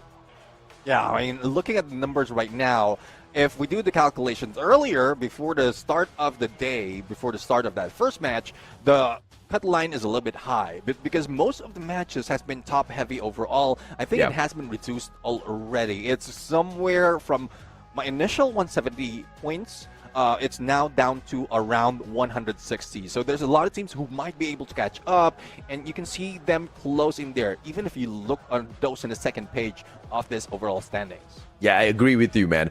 If you look at NXT Esports, they are currently in the 13th spot, but they've got games to play. Only problem is iQOO Total Gaming, Team Akkee, Straw Hats. These are teams fighting up against them for those positions as well in the top 12. It's not going to be easy. Team 2XD has been hustling as well, Neptune. I think they're definitely going to be able to pull in some big numbers in the remaining 4 games. Arsh 1-7 out of Revenant XSpark with the Car 98. We saw those phenomenal jump shots out of this guy, and what's so impressive is he was playing long-range dominance, where the active skill, on the other hand, was the insurance for those close-range combat off of those M590s and the Mag 7 of the guy. Yeah, I mean, I'm really loving how Arsh has been playing this. Not too aggressive, but he know the timing that he can take. But there's a few instances as well for everyone who's using that Oscar. There's still a few instances wherein there's still a miss in utilizing it to the best advantage. More for the glue or the targeting. But we can talk about that later on. Let's take a peek on the rest of the squad. So Arsh does have that Oscar as an MVP. We've seen X Divine use that Nero to perfection, and also as a savior of the team, if in case they need it. They have X Divine as well as Vincent with that Susie. So the money mark, they definitely are rich, even in most cases, if they can buy a few more time. Absolutely. I think Revenant XSpark has gotten, one of the best composition out there in terms of active skills to be aggressive out there on the battlefield, right? You've got that Nero definitely very much in meta right now. The disruptive capability of that Oscar and Nero just keeps them a very big problem up close and personal. But when you've got the long-range capability out of players like Arsh and Vincent, there's really nothing for your squad to worry about at all, Neptune. I do agree. I mean, it's more of their position they take.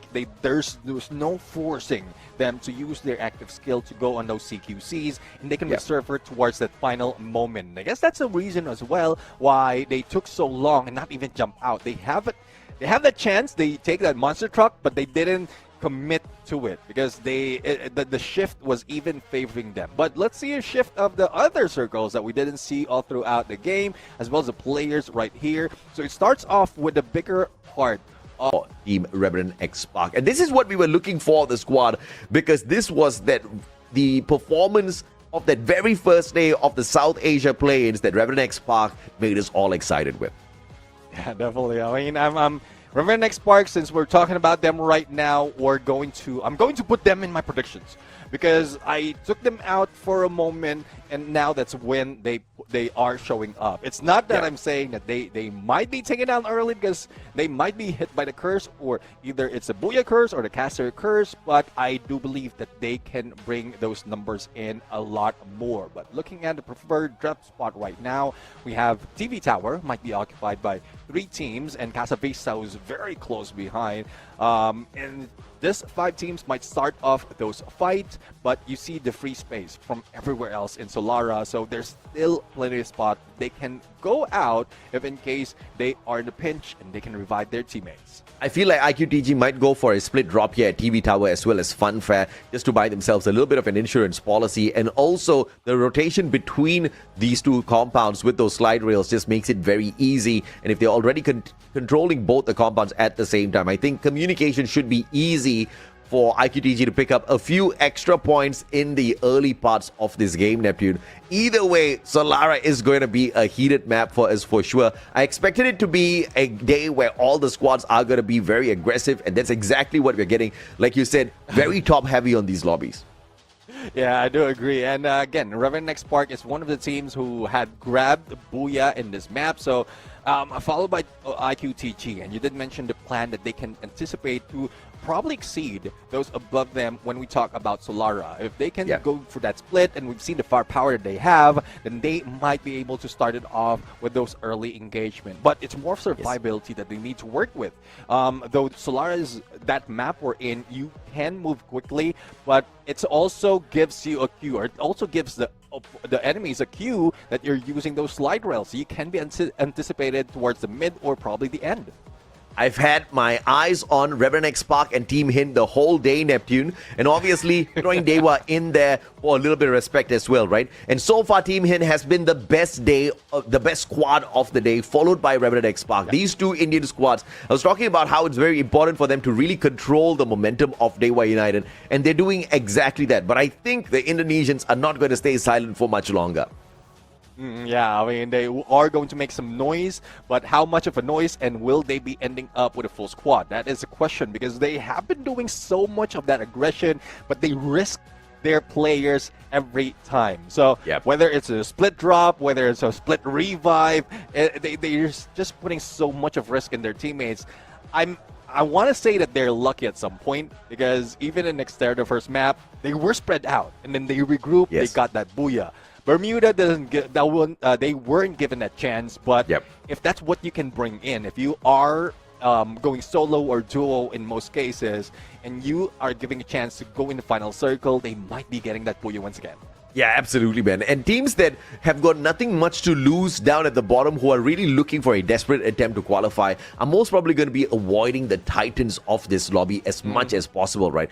You don't want to be coming across Dewa, you don't want to be coming across Hind, you don't want to be coming across Revenant XSpark, but these squads can afford to disturb the other teams for sure if they choose to hot drop them to farm elimination points. We geared up for this next game. Once again, it is going to be Solara for match number 3. Let's see who gets to the top with the booyah. Well, let's see though who gets to the top with a booyah as we fix and reset Solara in this game. The opening whistle is about to be blown, and every squad needs to step into battlefield with a chance to take over on early control. Let's take a look on our flight path coming from studio right now, heading in a little bit north of this area towards Windmill, and this is anticipation for some of the teams. They can get into Eco Drain. We've seen TV Tower were in preferred by 3 teams, but will they stick to it? Revenant XSpark with a decent drop at Casa Vista. Please bring it through, man. TV Tower is just way too dangerous. And Revenant XSpark will choose to Dinoculus scan and then go for a split drop. Okay, I like that. No! I mean, it is a little bit of an advantage here with the numbers. Akkee versus Dewa United, though. This is going to be rough for the Thai squad. Well, let's see now. It's not only Dewa United as well. They are being gunned down by iQOO, so Akkee will need to move out. Shanky, though, down, but the back. This early fight. Fix right now. Well, you have to lead, you have to fix something. It's more of the movement plus that prone, but Shanky unexpectedly flank on the right or on his left and put him down. I mean, they had the game of numbers to play there. Dewa United, on the other hand, though, being hunted down. Could this be the end for the squad? Easy pickup, Zax focusing on bringing Adrian right back up onto his feet. It was a deadly battle, and this is what we talked about. Dewa United early game, not as powerful. You cannot let them ramp up. You can't let them get the comfort weapons that they are looking for out there on the battlefield. The mini Uzis are probably one of your best choices if you want to catch them off guard. Well, that's one thing now. I mean, if everyone can break that code of what Dewa United is doing, they can just go and hot drop them most of the time. And they just need to find those like better weapons in the beginning and then isolate them one by one. Well, speaking of isolation, great isolation being done by Team Hind right now against 2XT, putting them into the corner, and there's a little to no way out. There goes a gunshot as well as a takedown of Yanis. 3 points already being gathered by Team Hind, and they try to spread out to look for the final player. And you saw that Riptide Rhythm used very early on. KD God knew that he had an advantage in that situation.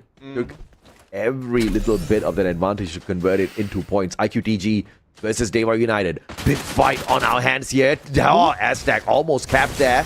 Here comes Adrian Valiant Dash. You follow up with the Max 7. Beautifully executed here. That's 1 extra point for Dewa. Yeah, exactly. 1 extra point. And this is what I'm talking about. One of the player who can use that Valiant Dash in the perfect sense. Just a great distance to go for that barricade, to break down those blue walls, those barricades. Oh, then shield down their opponents. Kiki doesn't want to be left behind with those shots, and just north to break down those glue walls with that cord. And I think they've done enough already. iQOO TG, though, despite of them being put down, they have recovered. But who's inserting the coin? Who's our next challenger? It's Hotshots. iQOO TG is still here. Hotshots moving in. They're going to be probably the distraction. And Dewa United will be able to farm a little bit more for iQOO TG to find this opening to escape. Unless Hotshots manages to farm off of iQOO TG instead. Action. Valiant Dash in hand. Uzi action. 180. Breaks his own glue wall. Goes around action. Finally gets it with a backup from Hasu. Action almost messed up that one. And look at this. All those sounds calling Dewa United right towards them. Oh, Cito. Here comes the rest of the squad right now. Kiki up close and personal M590. And I thought he was just a sniper. He can do that well on a CQC. Leopio right now being shot at by Adrian.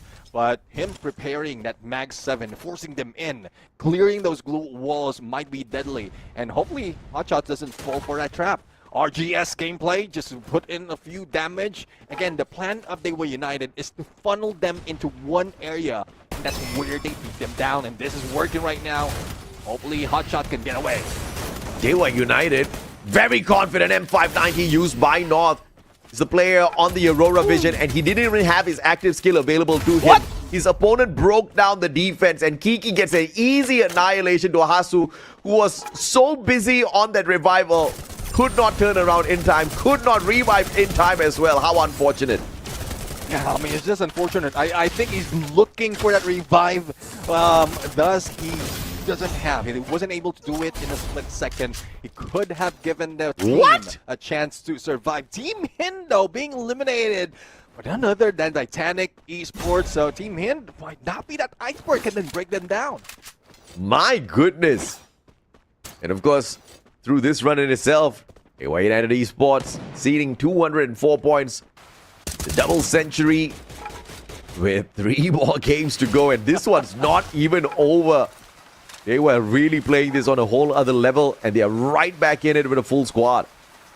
Yeah, I mean, Dewa United is something else just showing up. Similar to what we've seen in the previous season, as well as the first few days from other teams. Akkee spots Johan from Autobotz. Use that shield gun, and there's not so much of pressure against Akkee from that moment. They can buy more time from studios. It's an easy move if they use their slide rails. But I think he spotted one. And this is a chance for them to take advantage, capitalize on that, hunt them down, and hopefully they don't spot the whole squad. Absolutely, and Akkee needs to be careful as well, because at the end of the day, they're not one of the better squads out here. So a simple mistake could be deadly. They were United, Valiant Dash, breaking down the defenses, and Adrian looking for that advantage. Kiki with a backup from a M590. Manages to find the connection and the pickup onto Adrian as well. Kiki doing a lot for the squad. I mean, Kiki with the 6th elimination already, and not yet over with this fight with the chase. North for the backup from the high ground. Rest of the squad right now, great positional advantage. They go for that pinch, and no one knows where it's coming from. Gives them a little chance of survivability. See if or not Dewa's gonna continue farming here. Oh, another freebie for the Dewa. Team 2XD, Fahim, does he get... Oh no, the car was just pointing the wrong way. Fahim looking for the shocker, but all he got was shocked out of his brain. 14th elimination for Dewa United, looking like another massive game on standby here. Yeah, I mean, given a chance, he could have taken that horse, jumped around, avoided those shots, but it's not even easy, especially with players just like that from Dewa United. Team Akkee, though, did manage to take down a couple of players, or a few players from Autobotz, leaving them with only one survivor. And Autobotz, we are losing and missing that aggression coming from them. For the early parts in play-ins, they were one of the aggressive team, but now it seems like their numbers are dwindling. But in terms of the total overall, they're putting themselves up on the board, but they still need to do a lot more if they want to get that threshold. iQOO Total Gaming, Revenant XSpark, NXT, forming a dangerous triangle here, and Aztec out in the open. Strove's gonna get caught out here, the Straw Hats allowing their sniper to get caught out here, no backup whatsoever. And Expand taking advantage of that situation. Luki will find Ohio as well. Akkee in the wrong place at the wrong time, but maybe this could turn into a three-way fight if Expand is unlucky. Let's see though. Xeon on a far shot with AC-80. And I thought I saw one M82B. I think that was Loki in there. But he doesn't make that shot. Gives the chance to move away with the vehicle. There goes the nitrous boost. And they can go for a revive. No one is taking a point on that vending machine, giving them the opportunity to be paid back later on. And there you go. Xeon has been taken down. This is what I'm talking about. You need to get all bases covered if you want to beat down one team, just like Team Akkee. Yeah, panic play by Xeon and punished by Akkee, but Luki is there with the knockdown onto Fuwara. And Afik with the rush gets the M590 annihilation. And it looks like Akkee is on another reset here. Just revive two players, need to bring one more back in here. Revenant XSpark calls the lightning zone up against Dewa. A big fight for the Indian team. Oh, let's see. I mean, they couldn't get in. They don't want to risk it, and they're receiving a lot of damage out of that Bolt Maker lightning zone. But there goes Valiant Dash. Adrian, though, missing an opportunity for knockback. But they still have a little bit of cover, especially a little bit of healing. Now, will they be able to be given a chance of reset, or they just pull away? Revenant XSpark did just the latter. Wow. Even the great covers to get away from the shots up. They were united. Now, the question though is, will they fall for that chase, or will they just let it be? Yeah, beautiful disengagement, and Dewa United is smart. Instead of jumping directly, they're going to use the vehicles to find this quick reposition and just continue looting progress. A slick move by Revenant XSpark to get themselves to safety. But the slide rails might just put Expand in the crosshairs of Revenant XSpark and cause a battle between the two. Well, let's see though, Expand really needs a lot of time for that revival. Stepping outside, and there's a vending machine available. Plenty of coins coming from Luki right now, and leaving teams up. They were united on Eco Drain to go for that loot on the Ultra airdrop. So yes, we still have 10 teams that will be surviving toward the next phase of the circle, and this is getting crowded. We're already on our fourth phase, or heading to the fourth phase. We still have 10 teams remaining. Nice one by Luki. Thank goodness he had the Mars. You could hear those gunshots all around him. Spotted out by another squad! And Fix could not fix himself in that one. Reset, couldn't find the reset for his buddy. Now he's going to get capped as well. North looking for yet another shot. It was a sharp one, but not on point. And Zach sorts that out. Car 98 in the hands of the Dewa United players. 17 eliminations. Gonna make that 18 as well. My God, Neptune. Is there no stopping Dewa United? Well, let's see now. If we reach 20 on the third phase, on this fourth phase rather, then they will be beating the points that they have. I think the highest they have is 39. So there's still a few more that they can take. But they spotted Warak. A backstab can be done, but no, prioritizes the glue wall. But Zax did manage to go for the takedown. Dewa United close it at 20th. And iQTG might be the next target to make that into fruition. They are making this lobby look like it is no fight for them at all. Dewa United just walking through the squads, picking up easy points. Straw Hats towards the left of Dewa United. They'll have to steer clear of the squad. But Revenant XSpark has found some sort of survival. iQTG right beside them. Titanic on the other hand. Gotta get into a little bit of a pickle here. Spots out the Revenant XSpark players. And the chase is just not that straightforward. One mistake could name the end for Titanic here, and they are holding back.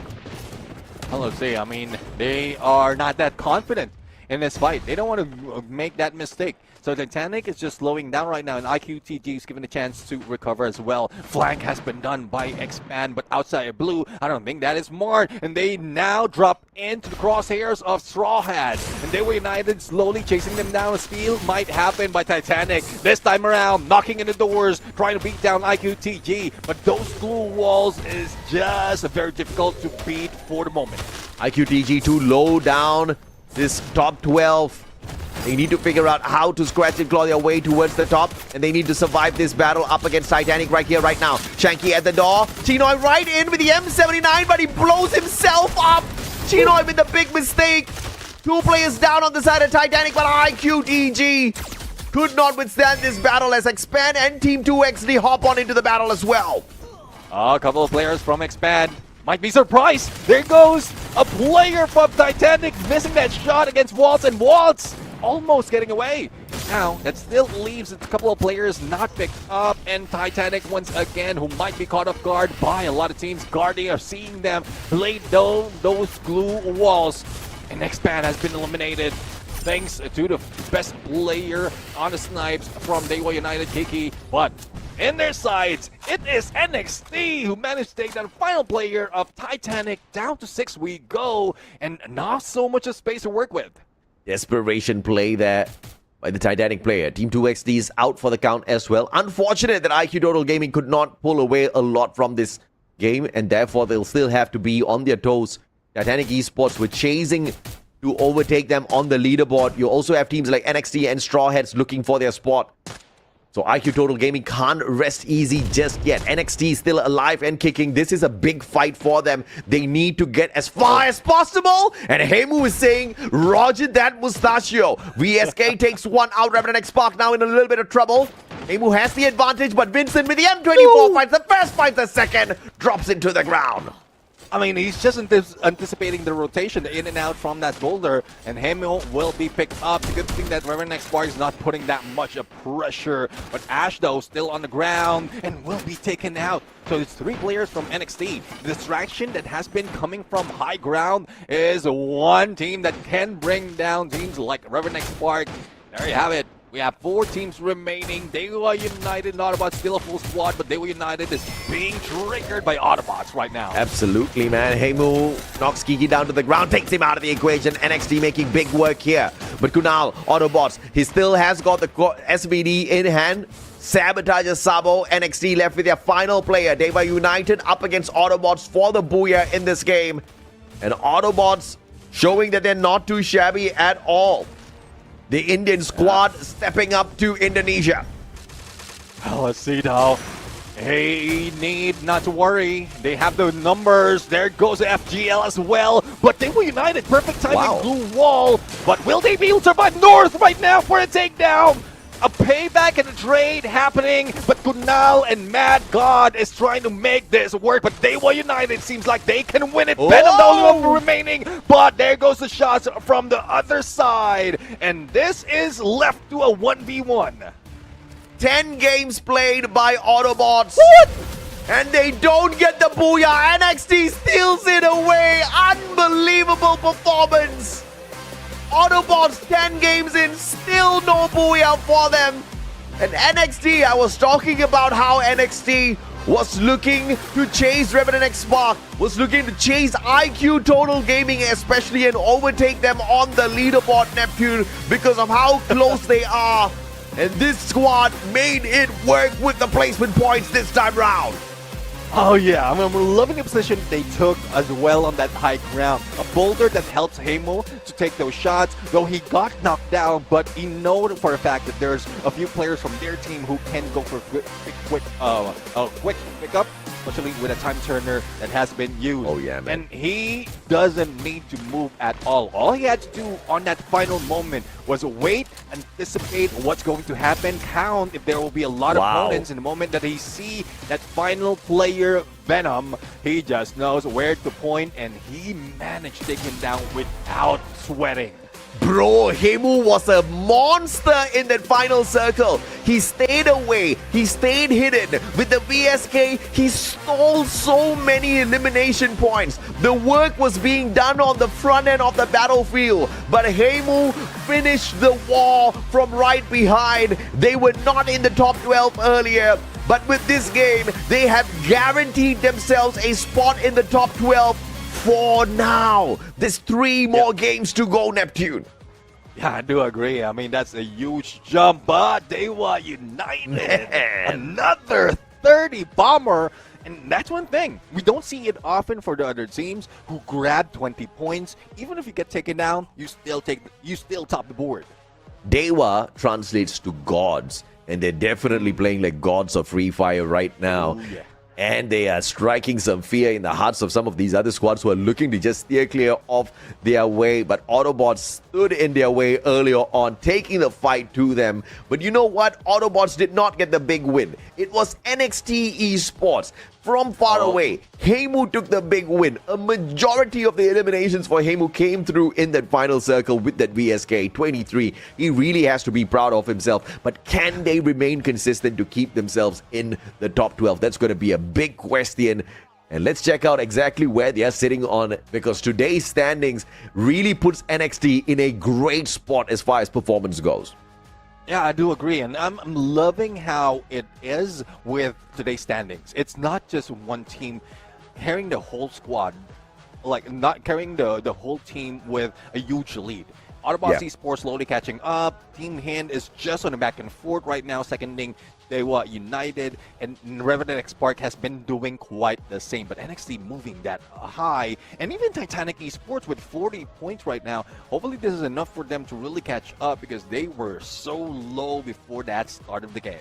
iQOO Total Gaming is the only Indian squad that's lagging behind. Even NXT now has caught up with the rest of their Indian brothers. With the Mars, Suzy, Moko, Maro, with the Mars, with the stealth bites, that's exactly what helped him stay alive for so long and be in such a crucial position to reposition out in the open as such a crazy lobby filled with action was breaking down. With the VSK, this guy got the job done. With the Maro, especially with those long shots, he was just making it so difficult for them to pick up the rest of their team members in the midst of all of that action. And what was crazy is their opponents could not find the finishes. Heimu was finding all of them. Yeah, I mean, it's tough really to find out where he's coming from. Use the stealth bites, relocate, take shots as to where the opponents, their close opponents were not in, and with that Maro combination from the sniper, they were just going down very quick, not given a chance to recover. But I'm really loving to, I would like to see if this is again, the game has stretched this as a top heavy all throughout this first few 3 games. But let's take a peek on the rest of the squad's stats right now, or skills, as we look at them. Yeah, aggressive, aggressive, aggressive. This is what I see out of the squad. They've got the narrow Mars as Oscar, allowing the squad to be very capable on the CQCs or the long-range combat. Wild Fox for the saving of his team members. If anything, if in case things do go south, he rocks the team booster, the only one with the team booster. Everybody else focusing on the tactical market buffs. The team booster for Wild Fox, I feel like this was such a risky play from the side of NXT, but it paid off for them in the long run. And although not very heavy on the eliminations from the rest of the team members, just with Heimu getting it done, and he's not even the sniper of the squad, man. He played that VSK to perfection. You see the 8 eliminations? The assist from the 8 eliminations came from the other squads. Yeah, exactly. I mean, it's coming from the other squad, and they're the ones who's going for knockdown. He just steals it out. And I guess I felt that as well when he finished off that final player. They were just laughing because they didn't move that much. It's like they ended that with no sweat at all. Though 3 of their players has been knocked down, eliminated from the game, but they trusted Heimu to be able to end that match. But let's take a peek on from the beginning towards the end on where the teams has been going with the circle analysis. Yeah, this will be a very curious circle analysis for me, because NXT is not usually your very aggressive squad, right? You see them avoiding a lot of the initial heat within that first circle. They didn't really want to get into battles. When they did get caught out in a fight, they were like, nope, instant revive, and out of TV tower they went. And this was just the squad that was focusing on the circle, looking for a position in that final zone, and they were so good at avoiding the engagements. But Heimu picking up 4 eliminations in that final circle when the other 2 squads were doing all of the heavy lifting, Autobotz as well as Dewa United. Yeah, I mean, I just love that quick rotate, that quick flank that he did before that final circle, and he just anticipated where the shift will be happening. With the stealth bites, it was very easy for him, and I do agree. With the 4 eliminations towards the end, it made them a lot more deadlier in terms of the numbers. But I'm loving wherein they're also trying to avoid a lot of engagement. It seems like they're allergic allergic of CQCs because from the beginning towards the end, I was watching them, and the moment they hear shots, I am assuming that the moment they hear shots, they keep themselves distance, put themselves in a spot or in an elevation wherein they can just shoot from afar. I think they just need to repeat this as much as possible. Look for the final circle and then work your magic off your shots in that final circle. It's the right call for the squad to bring in a double Susie as well, right? It's a team that was really focusing on the initial loot, the initial coins that they were picking up, and then getting themselves battle ready as they move towards the deep end of that game. And look at this, NXT Esports now on the left-hand side of the leaderboard as they crawl into the 9th spot. But it's still dangerously close between them and the other squads. But now even NXT can overtake Expand. How crazy is that for NXT? Yeah, I mean, again, we mentioned that a top-heavy lobby usually spreads out all those points. Thus, even our cut line is slowly going down. A lot of teams are giving the chance to be able to catch up, and now it's quite near Oven. The storyline is still the same. Whoever would be on the 12 would be close enough from those following them. Why? And that's one reason as well why it's getting more stressful. Yeah, absolutely, man. I mean, you've only got 3 more opportunities, Neptune, and you look at how close the points are to each other down there at the bottom of the leaderboard. It's squads that are like iQOO Total Gaming. One game can definitely shift the position in a big way, just like what NXT has shown us. They were not in the top 12, now they are in the 9th spot. That's something that iQOO Total Gaming could do if they bring out that consistency and points. Because if you look at the placement points out of iQOO Total Gaming, it's not very positive right now. Right, exactly. I mean, they're somewhere around the bottom third of our lobby when it comes to placement points. So they need to work on survivability and probably work on that first before they go for elimination. But time's running out. We're already halfway through this day, and there's a lot of teams that are doing that catch up. And even Extreme X, who I taken out of the list, who might be able to get into the top 12, has the potential because, again, it's not always the same team who's getting those points. It's always spread out. Well, other than the ones on top already. Absolutely, man. And Straw Hats are not doing too shabby for themselves at this point of time. They are in the 12th spot. Not a bad spot to be in, but not the best as well. We talk about how iQOO Total Gaming can overtake, the other teams in that overall leaderboard. Who's going to get pushed out of it? It's going to be Straw Hats. So if the Bangladeshi squad wants to stand a good chance, they need to climb the leaderboard a little bit more. Be like Extreme X, right? Be a little bit extreme on those eliminations. But I do understand Straw Hats are not looking like the most aggressive team out of Bangladesh right now, which surprises me a little bit, Neptune.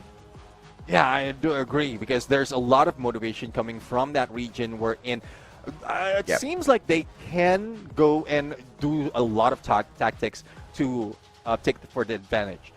They have the long range capability. They have the CQCs as well. We've seen that from most instances from some other teams. The Straw Hats, being the champions of their region from the previous regionals, seems like they don't have that motivation just yet. They don't have that confidence just yet. Thus, they try to go and keep their distance. But given the chance, they have been beating down most of the time. But still, looking at the numbers, they have those elimination more than those coming from even the region of Southeast Asia. So I still trust they will be able to recover if they do the same thing as we're asking for.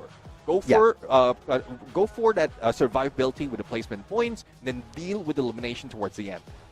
Straw Hats, you compare them to Team Akkee and you can see a very big difference, right? Straw Hats are so much better when it comes to the positioning towards that final circle. Team Akkee just can't seem to survive long enough. And one weak point of Team Akkee, on the other hand, is yes, they can't survive long enough, which means placement points very low for them, but they are so much more aggressive than Straw Hats. Team Akkee is getting into these early engagements, walking away with eliminations, and then ending up eliminated early as well. And the fight at the bottom can really be changed if Straw Hats gets a little bit more aggressive while still getting towards these final circles. Let's see if or not that's going to be possible. Ladies and gentlemen, boys and girls, we're going to take a quick short break. When we come back through, though, it's going to be 2 other whole new casters on the desk. So Neptune and I signing off for now. We'll catch you guys on the Grand Finals.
Pressure is indeed privilege because all the Indian teams out there are able to come out of the pressure as diamonds, and eventually we'll be able to witness more of such action take place as I welcome you guys back to Fire Max Asia Invitational 2026 Spring.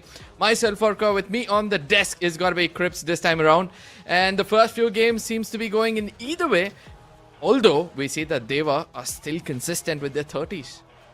Yeah, man, Dewa just cannot be beaten. It seems like they have indeed become the final boss of the lobby. I mean, just yesterday alone, they were out here killing everybody with so much precision and so much ferocity.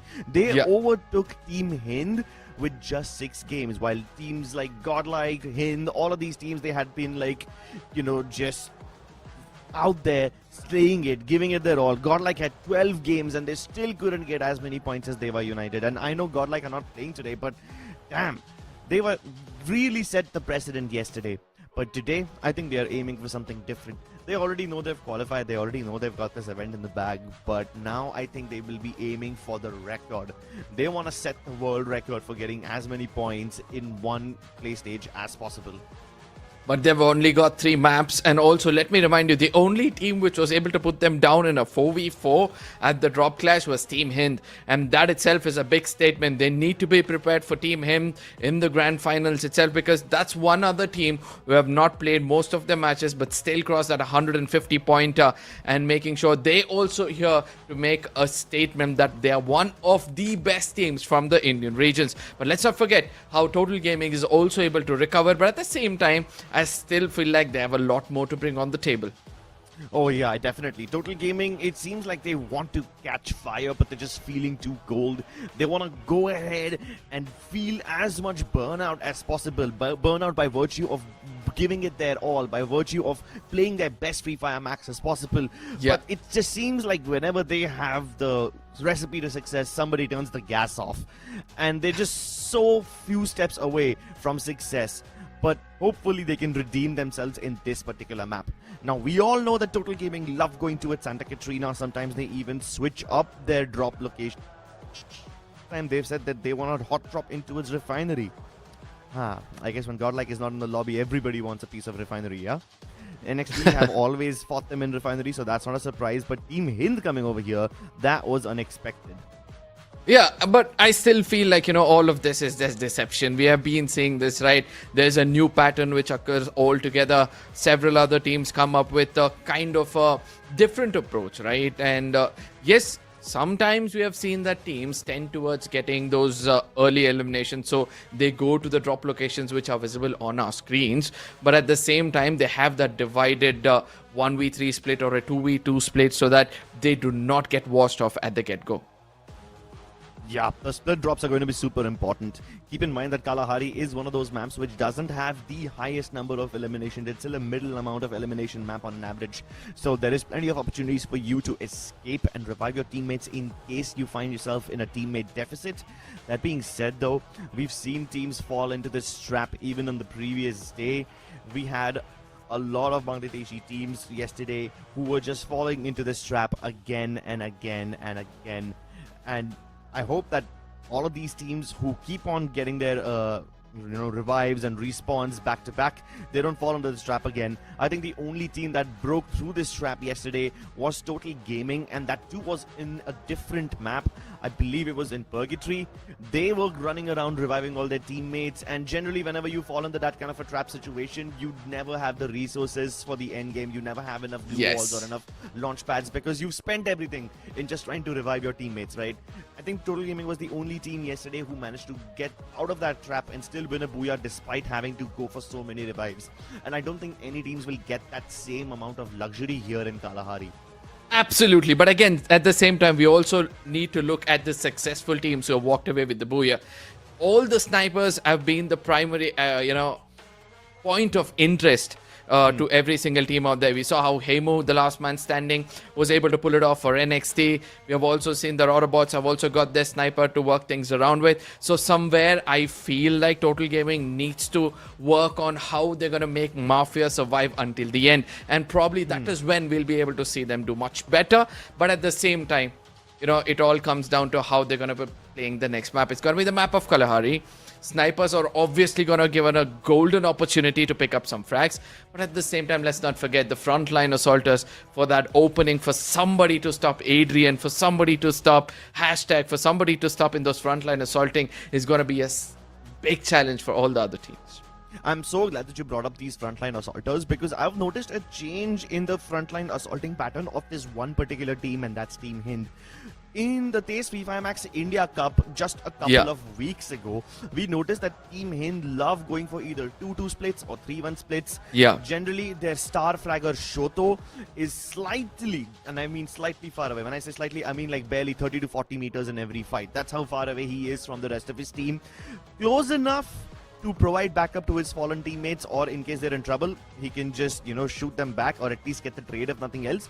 And still somewhat far enough to create a flank angle from a different, create pressure from a different angle.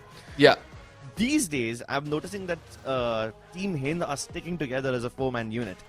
Meanwhile, the similar pattern in the India Cup used to be how Total Gaming used to stick together. Now they are the ones who are spreading out more. You see Mafia somewhat away from his team, and generally he is the sniper, so he's supposed to be far away, but this time he's like 200, 300 meters away. That's way too much of a spread for a team like Total Gaming.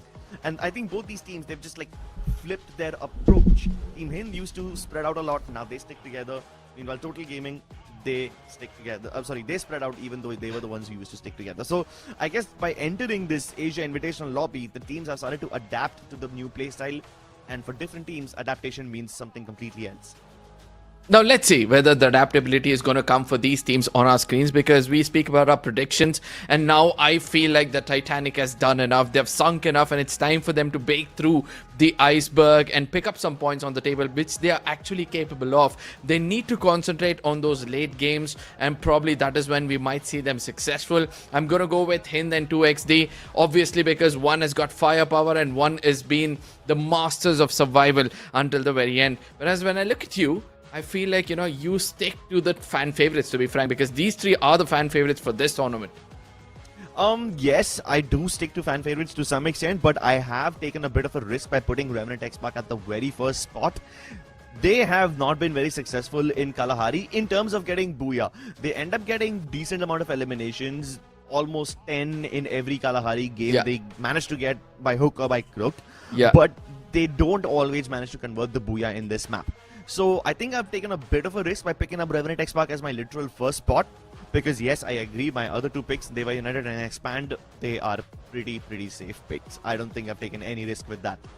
Yeah, absolutely. Now, again, for all those people who are watching back home, we would like to know which is your favorite team from your respective region. Obviously, it's because you guys will have a vague idea. And once you're done with that, let us know which other team from a different region is actually impressing you the most. Because now we're going to be heading into the next map of the day. It's going to be the deserty island where the temperature is just going to rise a bit more hotter. I know that everybody's trying to rise through the fire. Hey man, get ready, because now they'll have to rise up from the sands. Rising up from the sands, building up their own castles, and putting the crown right on top of their head by stealing it off of someone else's head. This is Fire Max Asia Invitational 2026 Spring for you, ladies and gentlemen. The third last game of the day, of the main event. And very soon we will figure out who the 12 teams are who will qualify for the grand finals. As of now, keep your eyes on Team Akkee, Straw Hats, Total Gaming, and Team Titanic, because these teams will probably have a lot more interesting battles over the course of the next 3 games, because they are the ones who are closest to getting inside that top 12. But the usual suspects, the final boss of the lobby, Dewa United, come out swinging as North takes first blood. Oh, they need to be careful, because when you know that Dewa comes in well prepared, that is when they strike the Horus and Psycho. He might be feeling the broth because he's the last man standing for 2XD, and he also gets taken down, and all thanks to Kiki at a distance. Don't let Kiki pick up a sniper. If you allow him to breathe, he's just gonna decimate you and the whole lobby itself. Nonetheless, we see a bit of a change in this team as well. Until now, we saw that Adrian was playing, and all of a sudden, we see a new player coming in, and iQOO, and Dewa. Let's see whether they'll be able to maintain the same momentum. That's actually a very good strategy to bring in your substitute player in a situation where he can experience a tougher lobby, but at the same time there's no risk to you. Dewa is sitting at 227 points. There is a 70-point buffer between them and the team closest to them. I think they can afford to take many risks now. Just for context, the gap between Dewa United and Team Hind is the exact, close to the points that Team Hotshot have. Yeah, it is ridiculous. And right now, Hotshot are in a lot of trouble. Autobotz have almost completely eliminated them, leaving only Anaz to run away and carry on the torch for this team. Autobotz, one of the other teams who impress us the most, but for now, Venom, he has an idea where the final player is and he's going to be jumping to make sure he puts an end to him, and eventually he does. Hotshots get eliminated from this lobby, and let me tell you this, the Autobots are here already. Autobots are ready to roll out. Meanwhile, Total Gaming has also arrived on scene. Aztec takes down Boom, but I hope that this iceberg doesn't hit the rest of the ship, because Titanic are so close to each other, all huddled up trying to hold off that NXT force. I don't think they'll be ready to fight Total Gaming if at all they decide to third party. As of now, Total Gaming are just trying to clear out the fourth member of NXT who's playing away from the main team. That's gonna be Heimu. They find Heimu, and now NXT have also been reduced down to a 3-man roster. Titanic also a 3-man roster. 3v3 battle, a fair battle on our hands, but Total Gaming might just make it unfair. They might just tip the scales. A blessing in disguise for Titan so far was Total Gaming, and now they come in to challenge both these teams. And suddenly Total Gaming realized there's another team inside the building, and now they will look forward to, get down and probably take the fight. But let's not forget NXT, who tend to third party most of the times, will now look forward for an opportunity. Nonetheless, Total Gaming, look at how Mafia is placed, a 1v3 split. And Mafia is trying to get that initial knock, and that is where Total Gaming is going to wreck Haywalk. Yeah. But Total Gaming have all 4 players over here, though. Total Gaming have all 4 players here, though, but I kind of feel like they should send Mafia away. They have, it's a 3-1 split for them, but it's still not that far away, right? I mean, Mafia's not anywhere close to a vending machine. He's close to a recall tower, but I don't think he'll get the opportunity to use it. Meanwhile, you got Titanic, which is holding their ground. I don't think they can even leave from this compound because Total Gaming have basically set up a siege over here. Atta goes down, and that's the opening that Total Gaming were looking for. This is their opportunity to go full, sending it inside. The lead tries to climb the tiny gap between the glue walls, but ends up getting punished for it. Chinoy gets the finish onto him, and now it's back to a 3v3. Mafia tries to get an angle. He lands a couple of shots through the window, and that's another knock acquired by Mafia. Could this finally be the end of Titanic? Will they sink over here? Shanky getting the elimination onto Chinoy as well. And despite all their best efforts, they still can't sink this ship. I'm happy because I was the person who predicted for them, and for a second I thought that I put a caster's curse on them. Luckily, we see that they had a good split. Nonetheless, Total Gaming, they've got an early start which they can capitalize on, and they need to be careful. For now, it's got to be 2XD versus GoPro, 2 aggressive teams. GoPro, the new addition for this lineup, has been promising so far. Now he pushes forward to showcase his true powers. With that shotgun low on HP, needs to be careful. As Don't Cry is trying to find an off angle, is trying to gain information. And GoPro comes in at the right direction. Don't Cry doesn't realize that he's already past that compound. We'll have to be careful. GoPro falls back a bit more, and now 3 of them pounce upon him, and there's no way he's gonna survive that. Don't Cry puts him down and gets that confirmation. 2XD holding their ground really well, but they need to start gearing up. The cutoff is still quite far away from them. I was expecting the cutoff to be somewhere at around 150 points, but as of now, considering that NXT and Straw Hats are at around the 123 and 117 mark, I'm expecting that the cutoff will be somewhere around the 130 to 140 mark, so it's still possible for 2XD to get in there. But as of now, 2XD are of no concern to me because Team Hind are taken on iQOO Total Gaming. It's the 2025 versus the 2026 champion of Phase 3 Fire Max India Cup. who's going to win this one, because so far it's only been one engagement. They lose Shoto in the process, but they also earn enough elimination points in that exchange. So all is well that ends well. All is well indeed. Both these champions go in for a really good rumble. They'll lose each of the players, but for now we see that Total Gaming, they're walking to a bigger jaw, as it's got to be Autobotz. Venom immediately realizes, puts up a glue wall, and Mafia, who tries to run away, gets taken down, and this time it's Venom who punches him back into the lobby. Luckily, since Total Gaming were also in a split, it's going to be easy for them to get that revival. Nonetheless, Autobotz, who have been playing for survival lately, who's got those early 6 eliminations, will look forward to, somehow survive for a long time now. Akkee's position, an interesting one, and Dewa, they have an idea that Akkee is up here, and for that very reason, they're busy trying to break down those vehicles. Yeah, you better break that vehicle now. Better to have it explode prematurely at your own will rather than in your face later on based on someone else's pressure. Although it does take quite a lot of HP to take down a monster truck, you wouldn't want any unexpected surprises. And then it can act as cover as well for you. Team Hind though, they will get cover, but Wolverine sprays down Atta. Atta, just before he gets knocked, will get the trade. So both the teams have lost a couple of players. Revives are possible, but it's still a stalemate because none of these teams want to actually relinquish their position and full send it onto the other team. Titanic at the full res. KD God has recovered most of his HP, but KD God has a bunch of other people shooting at him. Boom almost got taken down. 4 takes the jump up, and that is the end of KD God. See, this is the kind of initiation we needed from somebody. Otherwise, it would be a very, very stale battle. Even Shoto gets confirmed. Burr sprays down Wolverine. Hind have been relegated down to a one-man unit. And Sahiljat has to now run for his life. Sahiljat needs to be careful because the opponents have a view upon him, and what he's doing right now is not a safe thing. Eventually, who puts him down to say, Team Hind, you guys have done enough and it's time for us to put some points on the table. Straw Hats, for once, are looking strong in this lobby. At the 12th position in the overall standing, they would want to make sure they have enough points to cement themselves in the top 12. Nonetheless, two big bulls coming close to one another. It's going to be Autobotz versus NXT.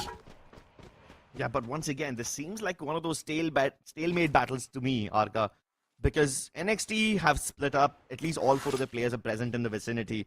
But Autobotz, I know for a fact that they're going to run away the moment they lose more than 2 players. They've already lost Mad God. Venom exacts revenge by getting the knock onto Heimu, but Mad God cannot be recovered just yet. They need to make a mad dash towards him, and I don't think they've got that intention right now. Instead of reviving him, they will just go for the vending machine and plug him back in. No problem, man. They've got the money to spare. Oh my god, what did I just see? 2XD got eliminated in a matter of seconds, and we didn't even see that on screen. That's a different matter for later. For now, Mad God is just busy trying to get to the ground. Will he be found? Ooh. Yes, he will. Great shot by Ash. What? Oh, and he jumps into the time turner to get one more with that charge buster. Ash is on fire today, and it's quite natural. Where there is fire, there will be Ash. When there is nothing left standing, there will be Ash. And he wants that cash, baby. He wants to get that elimination onto Venom. Venom, using his fancy footwork, gets upstairs, but Ash ends up taking down another player instead. He doesn't care. He's gonna shoot down everybody. Finally, Wild Fox comes through and stops Johan in his tracks, but Kunal gets knocked in the process. These guys are exchanging blow for blow. What a fantastic fight! When will it come to an end? Sabo gets pre-fired by Venom, and now he's got the opportunity to go for the full revive. No Tiva, no problem. He can pick up Kunal, and now these teams are back at 3-men units. NXT, though, might have to work a little harder to come back to their 3 men. I don't think Ash and Heibu want any part of this. They've sustained too many losses. They've given away too many points to Autobotz, and they don't want to give an 11th one, but they end up doing so regardless. Venom, it is either fire nor Ash which can stop this man. He's got 7 eliminations with that sniper. Every nook and corner, he just turns around and he picks up an elimination. Let's not forget that NXT have now got all 4 of their players back. But, one recipe for success for Autobotz so far has been the relentless recovery. And also, let's not forget, so quickly they revive their teammates and still prepare so much pressure with the left out players. But for now, we'll be looking at that instant replay. Even before we could see, we saw that one of the players were taken down. Titanic on the other side now wants to challenge Total Gaming, and I don't think so it's going to be an easy affair as Shanky and Delete comes in from different directions. Pri and Arta, Sydney gets taken down, and that is where Hashtag also gets traded off, and Total Gaming have got a bit of an advantage out here, and due to which it's got to be Mafia and Hashtag, both of them working together in a unison, will be sinking that Titanic. Nicole chasing down Delete. Great addition from Dewa United Horus. It seems like even their fifth player is super dangerous. Total Gaming need to escape now because Straw Hats are also shooting at them. Yeah, they can't take on too many teams at once. And Mafia, by virtue of being the lurker for his team anyway, has the opportunity to escape, goes back to Santa Catrina, goes back to their home turf, and gets two of his teammates back online. Dewa in the middle of that bolt maker. He's getting a bit of a damage. Straw Hats on the other side, they're also trying to do their best, but Mafia, oh my goodness, Mafia, he was trying to get away, but the zone eats him up, and that's Total Gaming out of this game. They need to be careful in how they're going to play next. Dewa on the other side, they were trying to walk in, and eventually they also get shut down, and by the looks of it, several teams who need to leave a mark out here are going to be present for the rest of the game. Yeah, and right now leaving a mark are Akkee onto Autobotz. They are sending their nades in. 3 glue wall melters already deployed, forcing Matt God and Kunal to backtrack a little bit. Kunal escapes. Oh my god, he's zooming out into the zone. It's the 4th zone, buddy. You can't tank that much damage. And Matt God certainly can't tank that damage in the open while he's walking. Fix sprays him down. And even if that wasn't enough, his teammates were shooting him with sniper rifles. Kunal just edging it, huh? He's just literally on the edges of the zone, tanking the zone damage, popping the heals as he's driving around. I think he's gonna find an unexpected guest over here. Lucky is going for the vending machine. He might just see it. Yep, he can see it in the elimination feed. He knows there's somebody over here, and he can hear his footsteps. Tries to go for the... Oh, I thought he would try to pre-fire Lucky first before he goes for the vending machine, but instead he respects it. He revives first, then he will chase down Lucky. Look at Kunal, so desperate for that one elimination. He immediately heads over to that position, but immediately realizes that there is RNTX, and before which they just land all the shots possible, and with the support of NXT, they put an end for the squad. All those hard work of trying to revive your teammates just go in vain. But now it's going to be AKE that trying to do their best, and this is the first time I'm able to see them do so much damage in the lobby and have all 4 of their players still alive. Yeah, that tradability is really good for Team Akkee today. And that's going to be a cause of concern for Straw Hats because they got a good compound now. But as the circle shrinks and more teams will start coming towards them, they will have to fend off NXT as well as Akkee all by themselves. Luckily for them, NXT is not even shooting back at them. Straw Hats are busy taking down NXT, and they've done a good job teaming up with Akkee to do so. Fuwarak ends up getting one more elimination, stolen away from Straw Hats, but that's okay. Straw Hats will be not so salty about their elimination getting stolen. They've got the better compound after all. The only other team who's got a decent enough compound is going to be Revenant XSpark. And as of now, I don't think Straw Hats and Revenant XSpark will leave their compounds and go anywhere else. But the other teams will start coming towards them, definitely. I just love that approach from Gopu. He puts up a glue wall by the window and he lands on the glue wall to get a view of who's inside that room. Eventually, he fails a little bit, but God, that's good thinking. On the other side, Expand. They're trying to hold on to that position. Luki, the last man standing, if he stays alive until the end, he could pull off something phenomenal. But for now, Revenant XSpark, they're like, you know, we need to put an end for this player as they push in towards him. He still puts up glue wall to buy some time. But has he done enough? Because on the other side, I see that other players are also interested to come into this fight. Yeah, Akkee definitely wants to come into this fight. They can't afford to stay out here in the open. They don't even have a reinforced UAV. All they have is a monster truck for hard cover. And these glue walls won't really keep them safe. They're about to burst anyway. Get back into the wheels, buddy. They finally use yet another glue UAV. It'll only keep them safe for the next 10-20 seconds. Oh, they find Lucky! Fix sprays him down. And that's at least another consolation elimination for Team Akkee, but still, they don't have a place to call home. Luckily, they just have to survive the next 20 seconds because the zone is actually favoring them now. The shrink shift will move towards Akkee, so as long as they can survive this next encounter, they should be good. Both Straw Hats and Revenant XSpark will be forced to get out of their compounds. Okay, I've got that vehicle as a hard cover, and they need to be careful because now Straw Hats, who have been watching both these teams, have got a complete vision. But it's good for us to say that Revenant XSpark might end up being the kingmakers in case they get washed off. Akkee still sticking their backs against that zone and making sure that they are the first one to enter the upcoming zone, whereas Straw Hats on the other side with one player down. Now the pressure mounts upon their shoulder.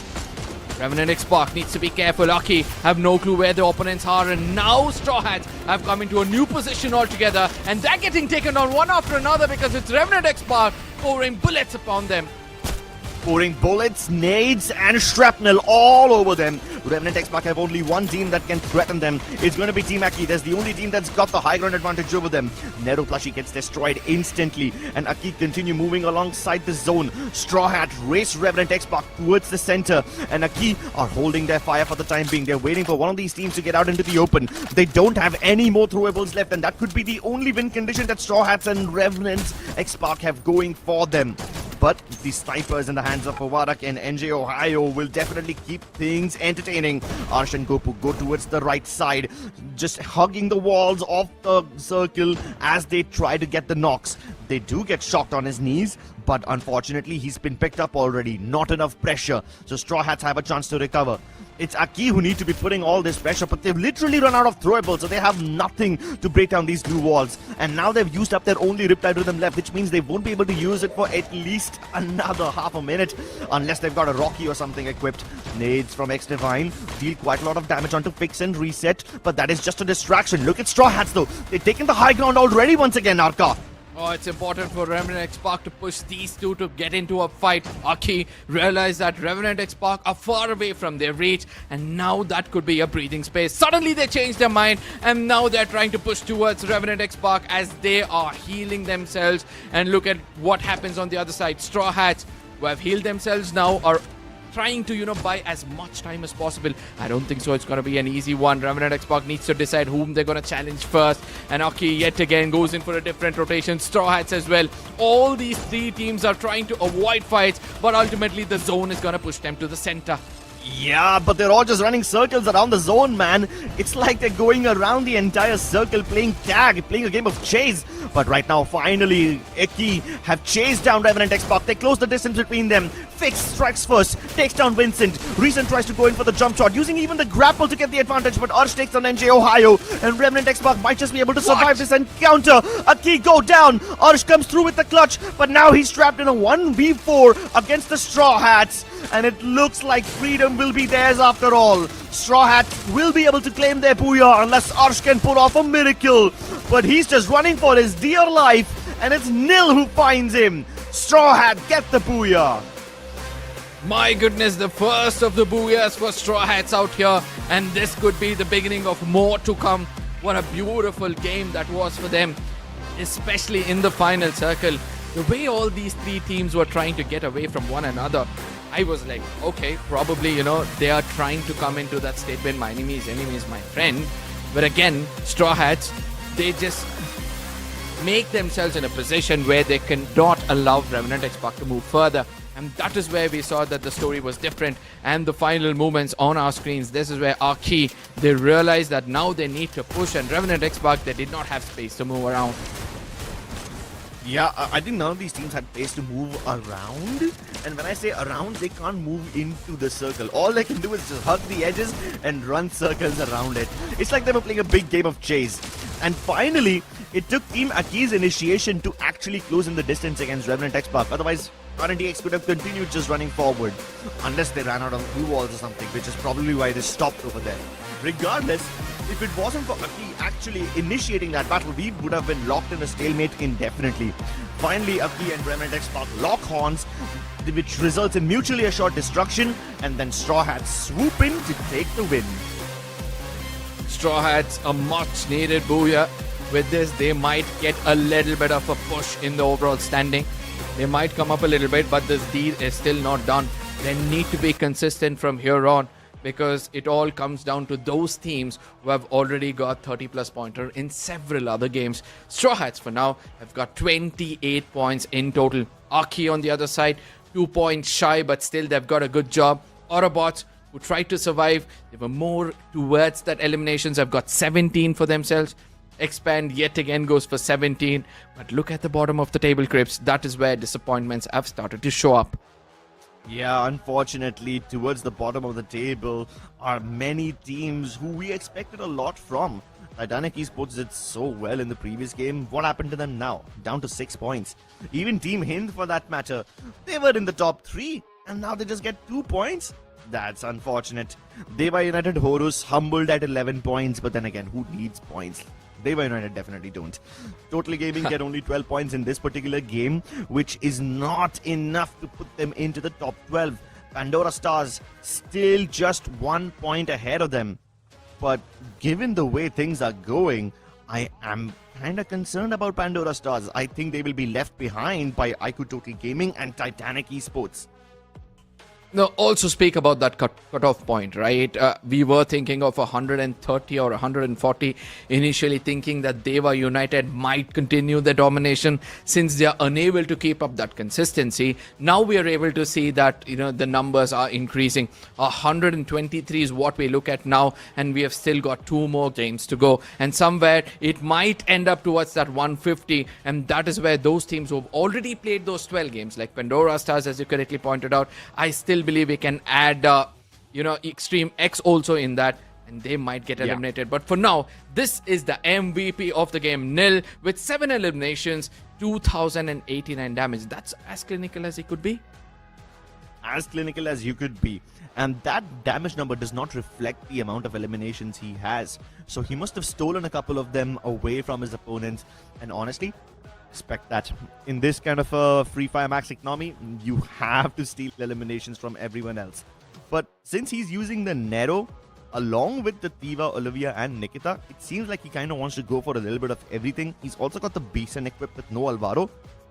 Okay, I thought that was a weird combination of abilities that Nil has, but then I see Enhance Hammer, and that's weirder. I have barely seen anyone use that Enhance Hammer, but hey, if it works for them, then so be it. So Nil is trying to do a little bit of everything. That's why he's the designated support player of the team. But then you've got players like Shocked with Oscar, J-Beebs and Joseph clearly being the rusher. Even Who and X-Top for that matter, not using anything out of the ordinary. So their abilities are more or less streamlined except for Nil. Yep, but the damage speaks for itself. Everybody have contributed really well as a team, as 2000 damage is the average where most of these players have got for themselves. 4, 2, 1 and 4, 1, 7 and 4 are the eliminations they've got respectively. So a decent game for them, but I wonder which among these teams actually took all those fights, especially fights in every single circle. I know that Dewa United is one of those teams who look forward for it, but nonetheless, look at how Autobots have rotated from all the way from Refinery to Bayfront and then coming back to Refinery, and then they make it towards the command post, and that is where they find troubles. Yeah, but it seems to me like trouble finds them, because everywhere they go, there's some or the other team waiting to take them down. I mean, up until the last second, Straw Hats, up until the 5th circle, they didn't even have a place to call home. It was a rather unfortunate affair how they had to keep running around, and even though they got only like 1 or 2 eliminations across the 2nd, 3rd and 4th circle, it's still fine, because by the time they got to that compound, they already had all the advantage they needed. Then they just needed to win that ring around the rosy battle in the end. For Revenant XSpark, it was a completely different affair though. They won their drop clash, got 3 eliminations in the 1st circle, and then absolutely nothing. 1 straggler elimination in the 4th circle, which I'm guessing they probably didn't even, commit too many resources to. They probably just stole that elimination away from someone else, and then they just fought in the end. So Revenant XSpark basically having a drop clash and then nothing for the except for the final fight. Very clinical playstyle for them, which is kind of uncharacteristic of Revenant XSpark, because I kind of like to think that they interfere in a lot of other battles. At least they were doing so in the previous tournament, but now in the last 2 games, especially in Kalahari and Bermuda, I've noticed that they aren't really going for a lot of fights. They're just going to play their own game and focus on their own positions. And which is why I'm surprised to see Revenant XSpark in Mount Villa. Why? I mean, Revenant XSpark, right? When have we ever seen them go to? When have we ever seen them go to Mount Villa? You know, I think they're thinking straight. Their strategy is pretty much open for everybody else. They are more inclined towards getting those booyahs. They do realize that for that they'll have to avoid fights in the beginning, because most of the teams in this lobby have a good 4v4 capability. We have been seeing that, you know, any team in that initial fight with the Uzis stand on equal ground. So probably after this we can expect somebody to initially go for a gun first and then go in for an early scuffle and probably have a bit of an upper hand. So Revenant XSpark, in case they're going so deep outside of the map, I believe they'll be playing for the latter games. Yeah, I definitely think that Revenant XSpark are trying to think of the long-term process right now rather than, you know, going from game to game. They're thinking of overall macro more than micro, which I can respect. It prepares them for the finals, and it is kind of obvious that they will be making it to the finals. I don't think they're in as much danger as some of the other names like Straw Hat and iQOO Total Gaming over here, which is why I wouldn't be surprised if they end up in your predictions. Are they in your predictions, by the way? Do you think? Nah, they're not. Well, I would have picked Revenant XSpark if it was anything other than Purgatory. If this was like Nextera or if this was like you know, Bermuda, I would have picked Revenant XSpark as one of my predictions because they're focusing on that overall macro. But I picked up NXT over here because Purgatory is their strongest map, so I go with the safer picks based on the map choices. I don't fully believe that Team Hind will have a good time over here, but I picked them up because I kind of think that they can recover from their losses, even though they're doing pretty well in the tournament so far, and Purgatory is not their strongest map. It's also not their weakest either. Yeah. So I've picked up Hind for vibes, and then Dewa United is like a very obvious pick. I mean, for me, Dewa, yes, they have been the most consistent team, so I won't be shocked to see them in the top 3. But TG on the other side, since they're at the verge, right, they need to make sure that they have a good game. So probably that is where, you know, the IGL will look forward to get a booyah for themselves. And 2XD, they're going to be the loose cannons of the lobby. They've got nothing to lose. They're at the very bottom of the table for now. And they're trying to, you know, bounce back with more aggression, if I believe is what their strongest forte is. So I strongly feel like 2XD might walk away with the booyah with their aggression. Nonetheless, we would like to know your predictions for the upcoming game, because the next 2 booyahs is going to predict which among these teams will be there in the top 12. So let us know in the chat quickly. Yeah, ladies and gentlemen, let us know about your opinions in the chat as well. Support your favorite teams over there, because we are about to head into the penultimate game of the main event, which is 2 games away from figuring out which 12 teams will make it to the grand final. And Purgatory will definitely make or break some teams' entire month. Put your hands together for one of the toughest maps in the entire game, Purgatory. Purgatory, it is the biggest of the maps. The snipers are going to be questioned in the long range.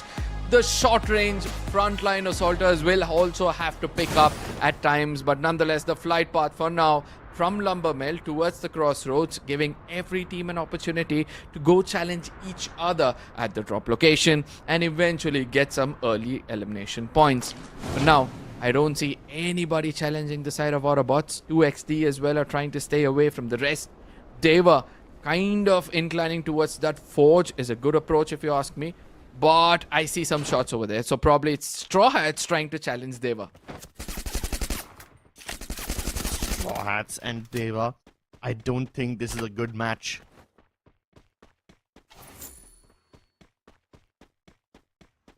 Team Hind on the other side, they get an early single eliminations, and it's Akkee, and I wonder why Akkee is trying to come and challenge Team Hind.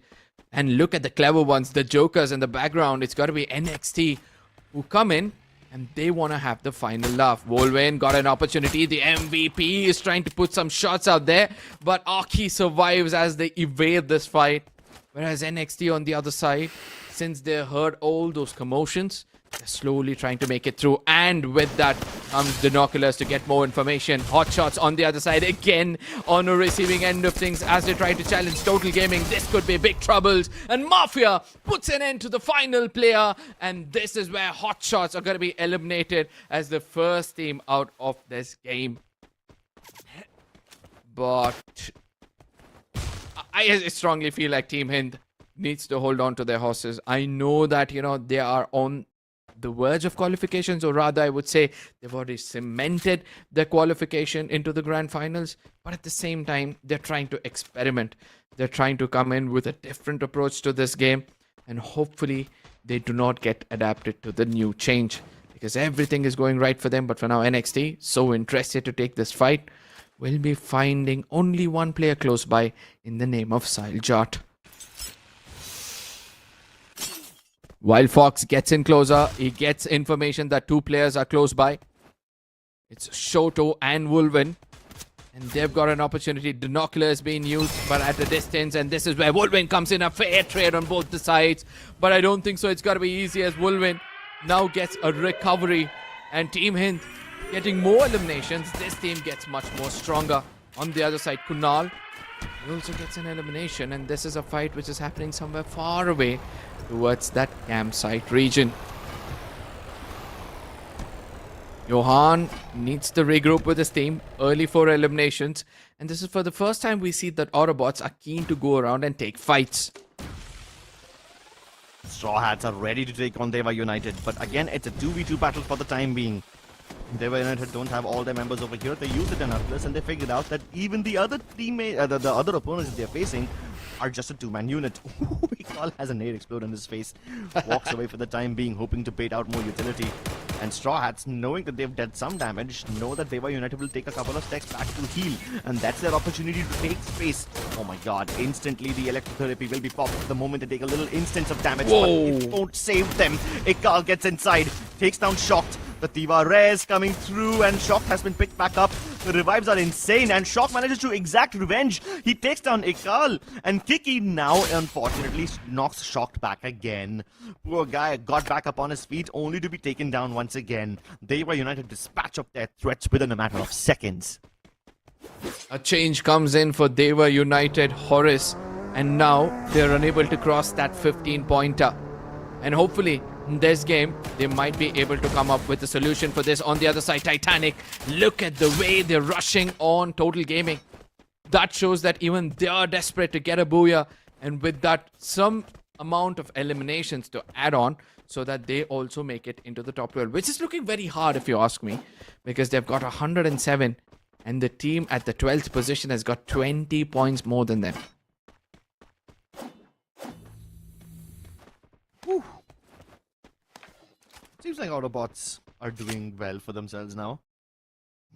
Unaware about the threat looming on the horizon. Wait, they just got shot. Kunal took damage, and now he knows, guys, there's someone on Ski Lodge. And that's Venom's cue to start providing Overwatch to his teammates. He starts shooting at North. Oh no, wait, Venom hasn't shot North yet. It's still the main force of Autobots who are shooting at him. They don't know that Venom is up there, and now finally Venom strikes. And by the time they realize it, it's too late. Venom should be able to get that confirmation. Look at how smart Dewa United are. As soon as they realize this could not go their way, they immediately fall back. And that's not shying away from a fight. That's a re-strategy that they're trying to come up with. But Autobots, they come in closer. It's a fair trade coming on. But Dewa, they're getting pounced upon as 2 of the players gets converted. It's going to be the final player at a distance also getting taken down. And Dewa United, as they get eliminated, that's more points for the rest of the lobby to pick up. The second highest team takes down the lobby leaders. Dewa United Horus knocked down by Autobots. It's robots shooting down an Egyptian god. And it seems like the next battle is going to be on the southern side of Brasilia. Very close to Fields and the Arsenal. This is a spot which is quite powerful for Expand. It lets them have all the resources in the world when it comes to their weapons. It has a vending machine as well as a recall tower quite close to it. And it's got a zipline in case they need to change islands, which I think they will need to.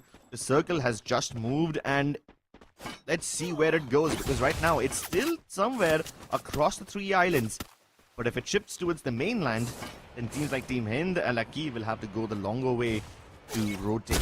Because Team Hind, if they rotate in via the central bridge or the zipline, they will run into iQOO Total Gaming. Same with Akkee for that matter. They are very likely to make landfall in towards the main island unless NXT also have the same rotation path and then they end up clashing with NXT. That would be different. Oh no, the circle is still indecisive. There's still plenty of landmass on all 3 islands available over here, Arka. Although I do think that the final circle will be somewhere in Brasilia itself. You can never tell. Circle is a cruel mistress. Belongs to no one. I want a water circle. I want to see all of these teams fight for it.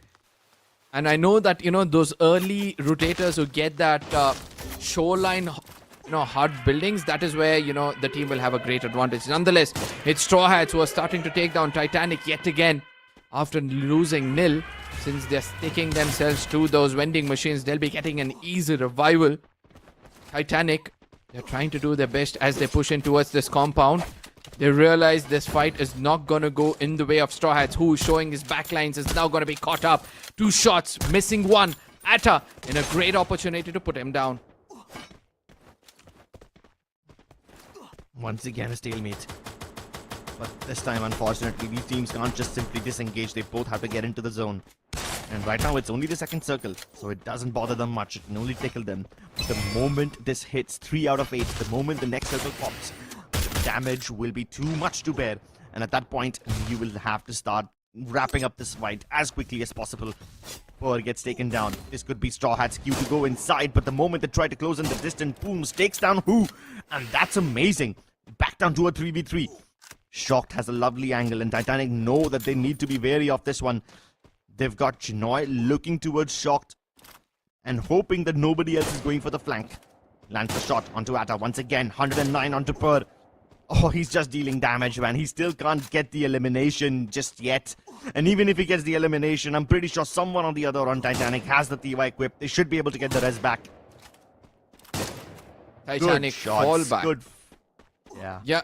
I think it's a clever move if you ask me, because they know that they can revive a teammate, and since it's a vending machine, they can buy whatever is required to sustain a bit more longer.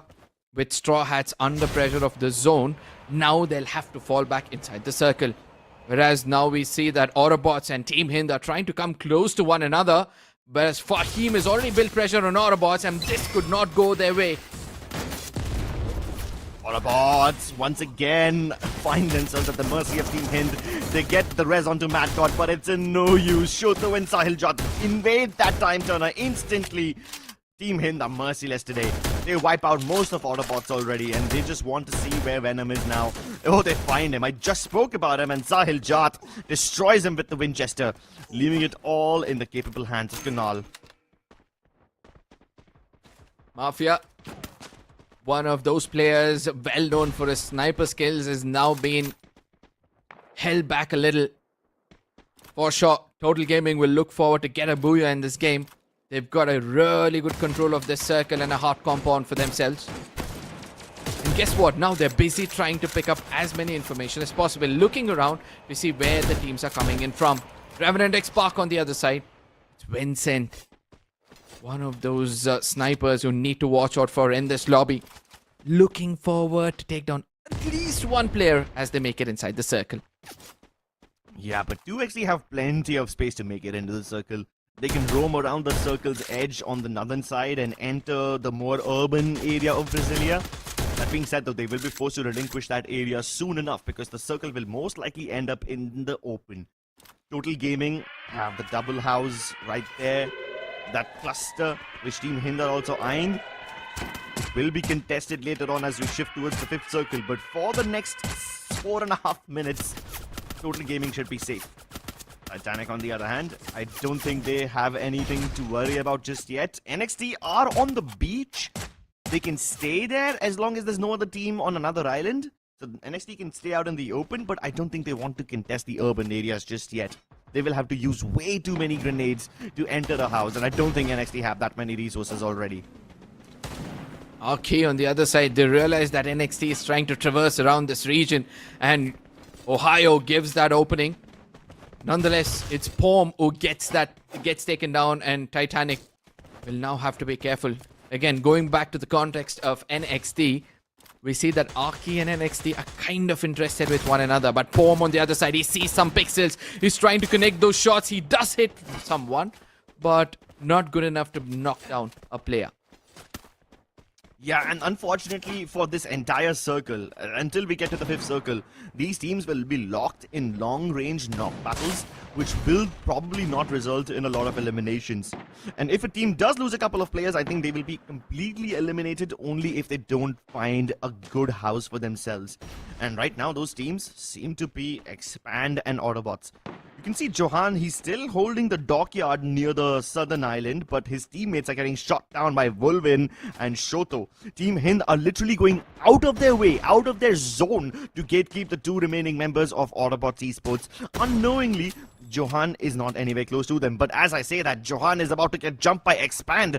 So Autobotz might just lose all of their players. And the moment I say that, 2 different teams converge upon Autobotz. Even though they were split up, even though they're trying to diversify the risks, they will be buried 6 feet under. And Team Hind, it seems like they're merciless today. Like, they literally went out of the zone to hunt down Autobotz. It's unnecessary. It feels personal. Yeah, but at the same time, let's not forget it's Team Hind, right? They're well known for their aggression, their late rotations into the circle, and then to capitalize to make sure that nobody is backstabbing them. Titanic versus NXT, which was looking forward to this fight. NXT just sticking together, making sure that iQOO gives that opening. Ata doesn't realize that iQOO's got an angle now. The grenades are going to be cooked, and Wild Fox immediately makes it into the time turner to make sure that iQOO yet again will be able to land a shot. Yeah, but Heimu's glue walls have been broken because of the Riptide Rhythm. He continues to fire back. Somebody from Team Titanic is far away. Oh, never mind. The faraway guy was Poom, and he gets taken down by a completely different team. So now it's just Ata and Purr, and now they're trapped on the beach, out in the open. They've got no cover. This sand will be their burial ground. Unfortunate res from Purr. I mean, he tried his best to keep Ata alive, but it's no use. Team Titanic will sink on the beach, at least not in the middle of the ocean. But by the virtue of getting into that fight, NXT invite the Straw Hats. This is the team that won the previous Booyah, and they want to get more eliminations now. Wild Fox gets completely surrounded, and everybody who's on the beach will meet their maker. Straw Hats, what a time for them to come in and strike, and they've done a decent job. But what they need to watch out now is gotta be Expand. We're slowly trying to hold the center of that circle. Bolt Maker is gonna make things so much tougher for the rest of the teams. Revenant XSpark versus Total Gaming, and Team Hind come over here, and it's a 3-way Mexican standoff between 3 Indian teams. Shaljar trying to cook that grenade. 2XT at far away gets eliminated, and now it's hard for Total Gaming to survive this because RNTX are on the top of that building, and Team Hind are at the very bottom. Yeah, this is starting to look like a very crowded bus over here. There's no place to sit, there's no place to stand. You just have to use the grenades to mass clear up the entire lobby. And Sahil Jat does exactly that. A very well-tossed grenade onto the roof, landing right on top of Revenant XSpark. And another one! That's not just a nade, that's a tactical nuke. He wipes out Revenant XSpark in one fell swoop. Oh, but he gets blown apart by the landmine as he tries to invade upstairs. He doesn't realize that Total Gaming have their entire forces up there. They thought by getting the squad wipe onto Revenant XSpark they've done enough, but it clearly was not enough. And now the best that they can do is try to wait for Total Gaming to jump outside and hunt them as they make landfall out of the windows. But Mafia goes behind Wolvin, shoots him in the back, Delete sprays them down with the MP40. And Total Gaming survive this onslaught. They only lose Delete in the process. But at the same time, the zone eats them up, and Total Gaming are out of this game as well. Now it comes down to Expand, Straw Hats, and Akkee. And let me tell you, Akkee are desperate for this Booyah. They're trying to do their best to buy some time. They've got that high ground advantage as well. They look at Straw Hats for now. Look at how Expand have been inside that sniper tower for so long. There's no way it can take them down. And immediately Straw Hat says, let's replace Akkee on the top of that position. And probably that is one way we can walk away with the Booyah. The FGL getting them the knock onto nil. And they continue doing so. Fuwarak with the grenade launcher takes down Extra. Shocked has lost most of his HP. He's still trying to stay alive, but it will be of no use. The charge buster to his face puts him to rest. And Akilu's only fix to the landmine. But they won't have any time to reset. Expand jump upon them, expanding their territory. They activate the domain expansion and get that Booyah. Loki, finally good to see him dance and smile. This lad has always been that sunshine for the team. Look at him, just making sure that, you know, his presence is known. Let's not forget there was a joke which was cracked out there, and Neon is just laughing. And ultimately, Expand realized that this was a much needed booyah for them so that they don't feel left out of the lobby. Freak on the other side says, we are on the top for now. Expand finally having some reason to smile. They were doing really well on the first day, and today they seem to be struggling a little bit, but finally with this booyah it seems like they've established their authority and they are in a good position to contest in the grand finals. But will that actually take them through? We will find out when we see the points. For now, all that I can see is Expand using their opportunities really well. As soon as Akkee finished that fight, Expand jumped right in.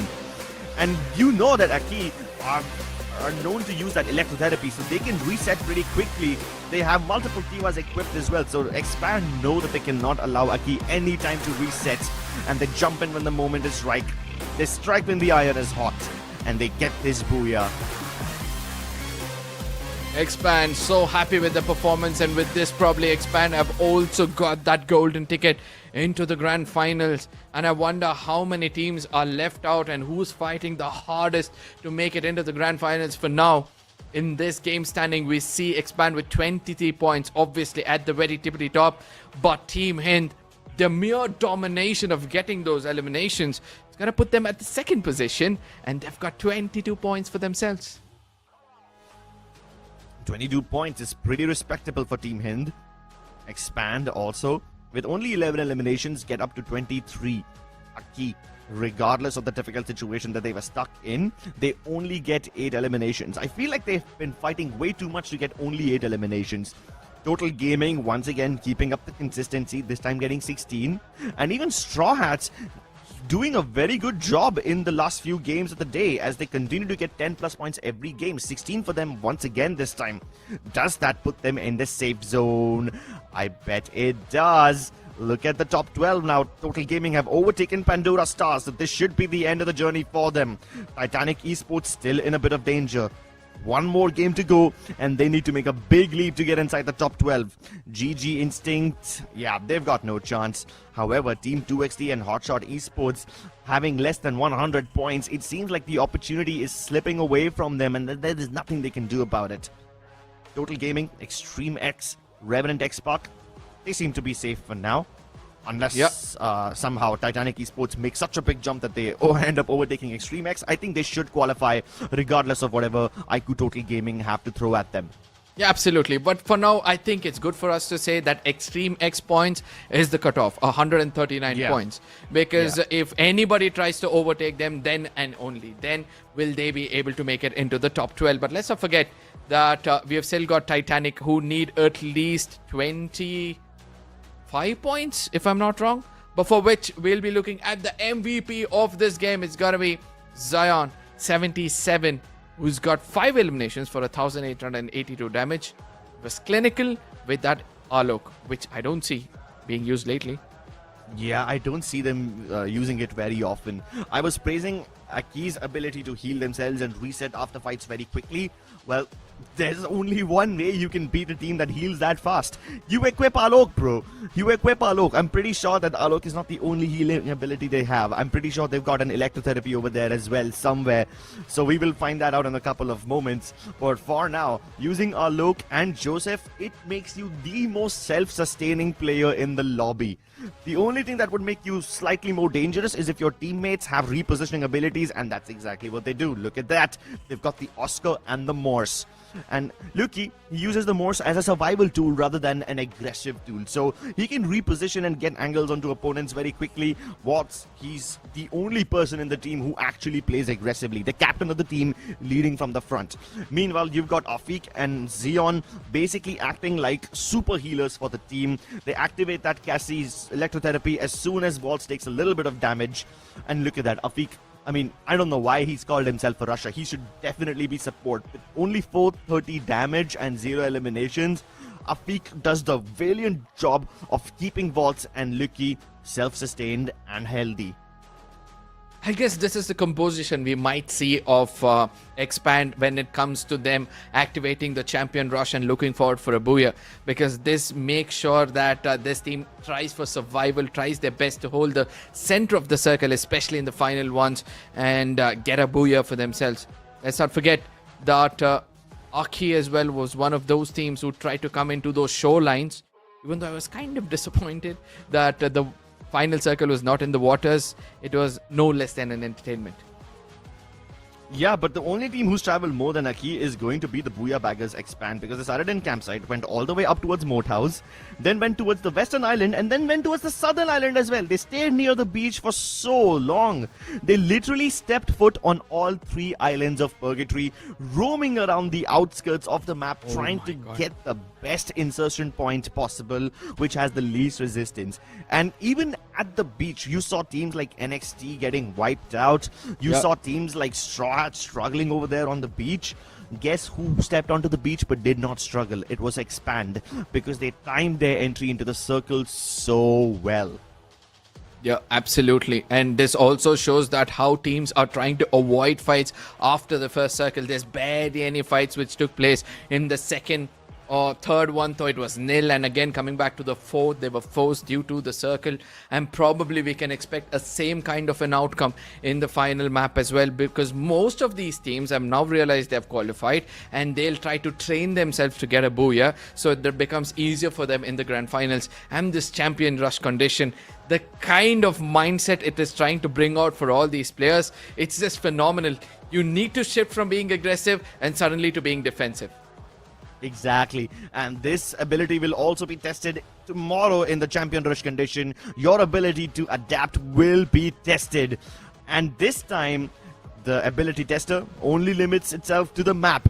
It's going to be Nextera, ladies and gentlemen, the most aggressive map in the lobby, the map which has the most highest eliminations on an average. That's going to be the final fight. And it's only fitting. It's literally just the most fitting thing that could happen to a main event like this. Yeah, absolutely. Now imagine players are pushed to take fights, but at the same time they need to make sure that they survive until the end. It's going to be the final question, see which among these teams are going to be walking away with the booyah. But let's not forget, there are teams under pressure, especially Total Gaming. They'll need a few more points just to make sure, you know, they get that golden ticket, but at the same time they need to watch out for Titanic Esports, who have got 112 points so far, and they'll need 27 more. So we can expect an early skirmish from them, some early eliminations, and then they'll look forward for those final circles. So let's see which among these teams will actually make it into the grand finals. Ooh. Alright, I'm obviously going for the safest possible picks over here. Zero risk, ladies and gentlemen. I know you can call me a coward, but when the map is randomized, I'm not taking any risks. I picked up Dewa United, Autobotz, because duh, obviously. And just to spice things up, I put down Total Gaming. And now that I know that they have already entered the top 12, I feel a lot better about my picks already. Yeah. You know, I think I'm going to go in a similar path. And Straw Hats, for only one reason. They're being aggressive throughout the day, and now they're trying to survive. We saw them. They initially tried to initiate fights in those final circles, and that's where they got taken down. Probably they'll look forward to survive a bit more longer in this map, and that's why I tried to add them in the top 3. Total Gaming, again, you know, they always end the day on a high note, and that's one of the reasons why I won them in my predictions. And Team Hind, I mean, Katie God, what has he not done throughout the day? Probably not get a booyah, and he'll look forward for it in this game. Yeah, Team Hind have a very good chance of bagging the booyah on Nextera. Yeah. It wasn't their strongest map before, but lately I've seen them get better and better at Nextera and Solara. It seems like their strategic, facade, their image of being this big brain team is slowly fading away, and they're growing all the muscles, and they're going from brain to brawn lately. But that being said, though, I love that how both of us have picked up Total Gaming, because this takes me back to 2025. I remember Mafia's triple elimination, which crowned him the king of the Fire Max India Cup in 2025. And If somehow they can just invoke that matching again, then our total gaming predictions will start to make sense. But for now, ladies and gentlemen, we need to focus on the teams who are struggling to get inside that top 12, and the only team that can stop them is Total Gaming. What's gonna happen in Nextera? Will they actually make it to the finals, or will their dreams be shattered? We will find out in the most aggressive map of the lobby. Oh, aggression it is, but at the same time, I've already told you guys, pressure is privilege, and that's what the teams at the lower half of the table will be looking out for, to try to match that pressure. But at the same time, I think that flight path might be making things a bit more interesting, because I see a little bit of a skewed path towards the southern western side, starting all the way from Mud side, ending towards the museum region. And those who want to take that fight towards the Twin Bridges or the Intellect Center will have a lot of neighbors, as they can watch them fly far away. But for now, Deca Square, Autobotz are all alone over there. Titanics on the other side have got a new neighbors around them, and it's got to be Hotshot who are trying to pull them down as they go down as well. Oh, NXT versus Revenant XSpark off drop. And it's a full commitment fight. No splits. Headshot onto Ursh by Sabo. Doesn't let him the knock though. At least they found all the weapons. And Revenant XSpark now finally have enough room to escape from this little hotspot in case they don't want to commit all their players at once. Unfortunately, NXT already lose Heimu. That's okay though. They can get him back instantly. I feel like they probably didn't even need to use the vending machine. Just, stay alive for a couple of more minutes and you should be good.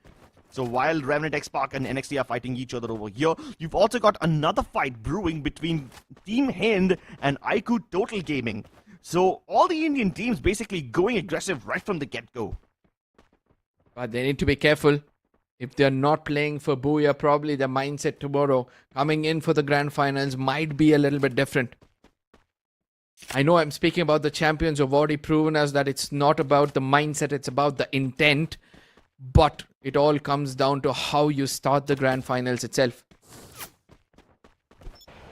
And I'm shocked to see that Dewa is not one of those teams who have gone into an early skirmish, because they're known for their aggression and they're trying to play it safe. But for now, Gopu puts up that glue wall at the wrong time, due to which he's going to be losing Hush right in front of his eyes. That's a rather unfortunate loss. They do bring Ursh back. X-Divine gets the vending machine, but Rox is rushing right towards Goku OP, who's literally dozing off in the middle of nowhere. Sabo running for his life, can't escape. Wild Fox was just around the corner, deploys the time turner, gets the res using the Diva, but it's still not enough. Now Sabo is fighting for his own life, fighting his own demons. Ash tries to go in for the backstab. Wild Fox helps out, but not enough. Luckily, they've got the res onto Heimu yet again, and they just keep on getting these vending machines and putting them to good use. It feels like NXT have infinite lives for now. NXT, I like this approach. Seriously, I love this approach from their side. But again, this time they find Akkee in front of them. The fire coming in from a different region, but Shock seems like he has an answer for them. Puts down a player. Now gets a quick revival as well.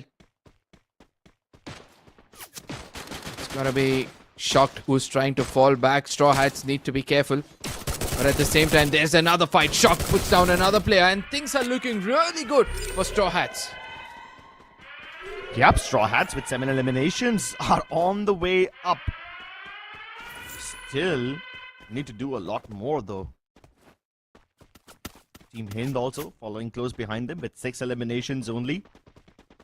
Sahil Jat putting up the 7th on the board now. They have tied up with Team Straw Hats. Oh, Shock should definitely be able to see Autobotz by now. X-Drop takes the shot. VSK does net him some damage, but not the elimination. And Nil finally opens fire with that cord. Kunal goes down. Autobots lose their IGL. And they might just lose a lot more if they don't make it in time. Yeah, the movement saves them just a little bit. Total Gaming have got 3 points for themselves, and they're no more at the very bottom or on the 12th position. It's going to bring them higher, and that means now Titanic will have to rise up. In case they're looking forward for the grand finals, they'll have to make sure that they get 27 points. For now, they've acquired around 4, and they need 23 more to do the math right. Yeah, I'm gonna leave the match to you, bro. I'm not even touching those numbers with a 10-foot pole. But Mad God wants to touch hearts of his opponents. Oh, Venom blows his heart out. Lovely shot. Straight to the torso. So that's another elimination for Autobotz. They've got Grab Labs in control. And they know that somebody else from Straw Hats must be in the corner. They don't know exactly where he is, but their teammate who's falling down from the sky should be able to spot him. They've even used the UAV, but yeah, now that they figured out where the opponent is, now they need to get to him. I don't think so. It's gonna be easy when a person is hiding at plain sight, but again making sure that he's out of reach. It's gonna be hard for them. Autobotz, since they've got the circle close to them, I strongly believe that they might go in for a fight. But whereas on the other side, we see the Revenant XSpark versus Total Gaming is starting to take place. And Revenant XSpark for now have been rewarded with 1 elimination. 3 seconds, 3 different fights. I mean, Revenant XSpark didn't even fight all of Total Gaming. They found like one straggler from Total Gaming and they got the elimination onto him. Which is what I've been trying to point out all day. Total Gaming have started going for a lot more split approaches than they used to before. So this is a clear shift in their strategy. I want to see if this pays off for them in the long run. But for now, I can see that Team Expand might have just bit off a bit more than they could chew. On the elimination feed, I saw them trying to take shots against Titanic. Meanwhile, Revenant XSpark are starting to find the rest of Total Gaming as well. Oh, Straw Hats finally locking horns against Team Hind, and I don't think there's any take-backs this time. Sahil Jat gets flanked, gets shot down by Xtrov. And we saw in the cam, right? He was scratching his head. He was like, hey, wait, what happened? Did I get shot back from a different direction? And yeah, luckily, he's going to be revved back immediately into the game.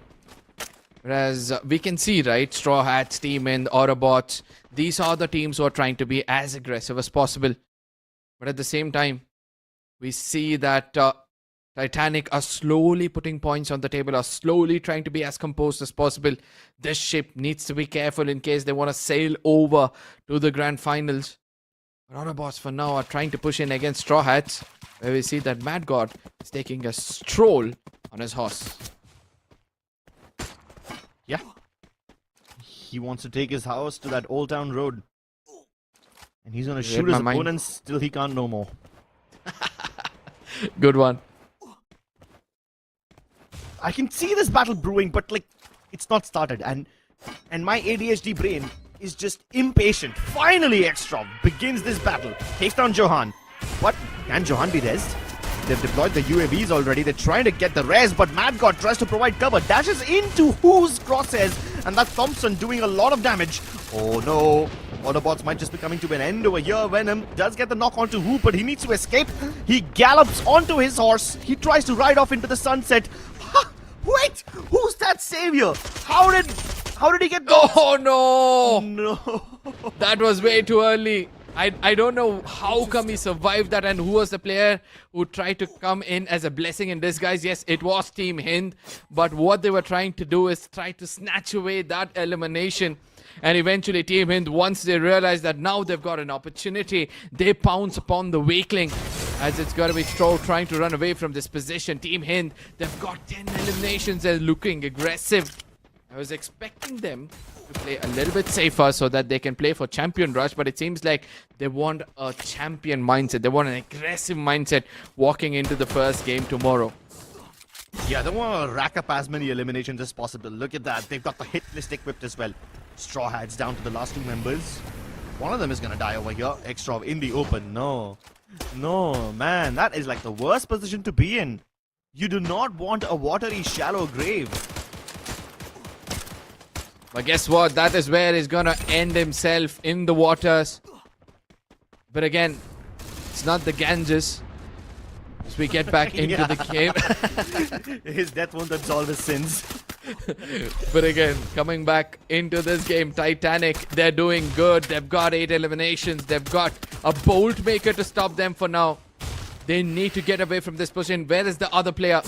Good to see that he's not anywhere in this vicinity, as Chinoy is trying to buy as much time as possible for his teammates to get revved.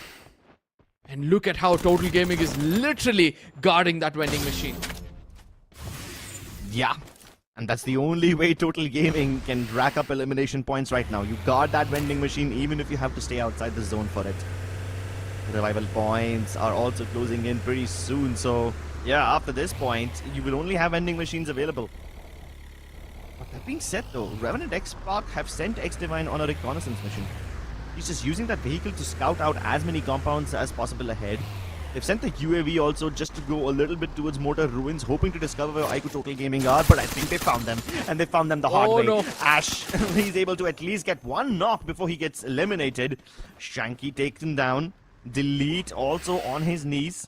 Mafia should be able to get the res onto Shanky, but at this point, I don't think they can res delete anymore, so they just had to cut their losses short and escape from this spot. And Total Gaming are too far away from each other to actually help each other out. Aztec gets a lovely knock onto Liquid, but let's be honest, Liquid was never in a position to fight. He was just hiding over there. Look at how clever Mafia is playing this. He's making sure that he has information as his teams are just being revived. At least a few of their players are now coming back into the game. But Mafia, being the sniper, has been the lurker for the team. He realizes that Revenant XSpark are going to be persistent. He's got a Mac 10 as a sniper. How well can he use it? His location is still not compromised. Divine finally traversing around. Would have found him, and now he's going to be heading straight to that pillar. Mafia took his time to take that shot. Finally takes down X-Divine. Almost takes down Gopu in the same spray. Riptide Rhythm used. Will that be enough though? It seems like Gopu's trying to get the res onto X-Divine, but he can't get the confirmation. No, not in time. Arsh finds him. Yeah, and all of Mafia's patience did not net him the result that he wanted. Not even a single point to show for it. But Team Hind, they're using their grenades to perfection once again. In the previous game, we saw how Sahil Jat entirely wiped out Revenant XSpark with one nail.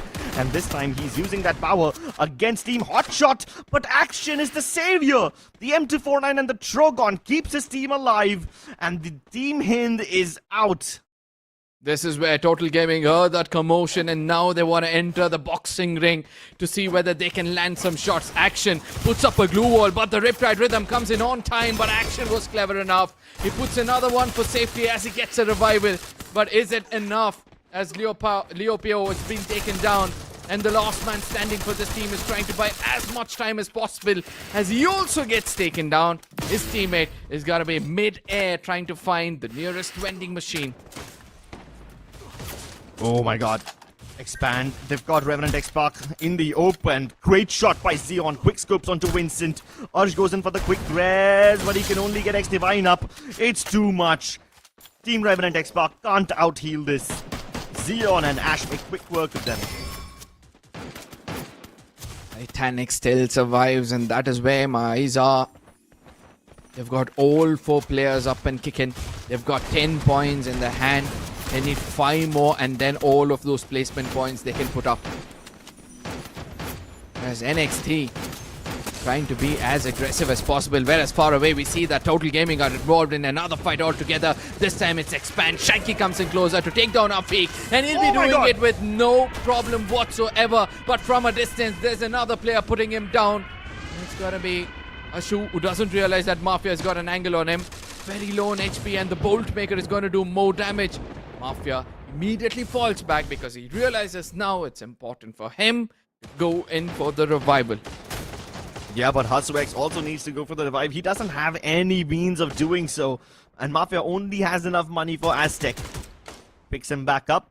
He should be able to out-heal the zone, and Mafia should be able to get back in cover unless Hasuex finds him and ends his journey. Meanwhile, look at this massive cluster. Titanic and Straw Hats. Oh my god, it's so poetic, isn't it? Straw Hats are a bunch of pirates canonically in the One Piece universe, and they are fighting Titanic. It's a battle of pirates versus a cruise liner ship. Things could not be more poetic. But which one will sink? Which one will swim? It all depends on this gunfight which is happening on the edge of this window. Straw Hats block it with the glue walls, and they try to find a flanker angle around the other side, but they can't use those flanks because the moment they step out, other teams will start shooting at them.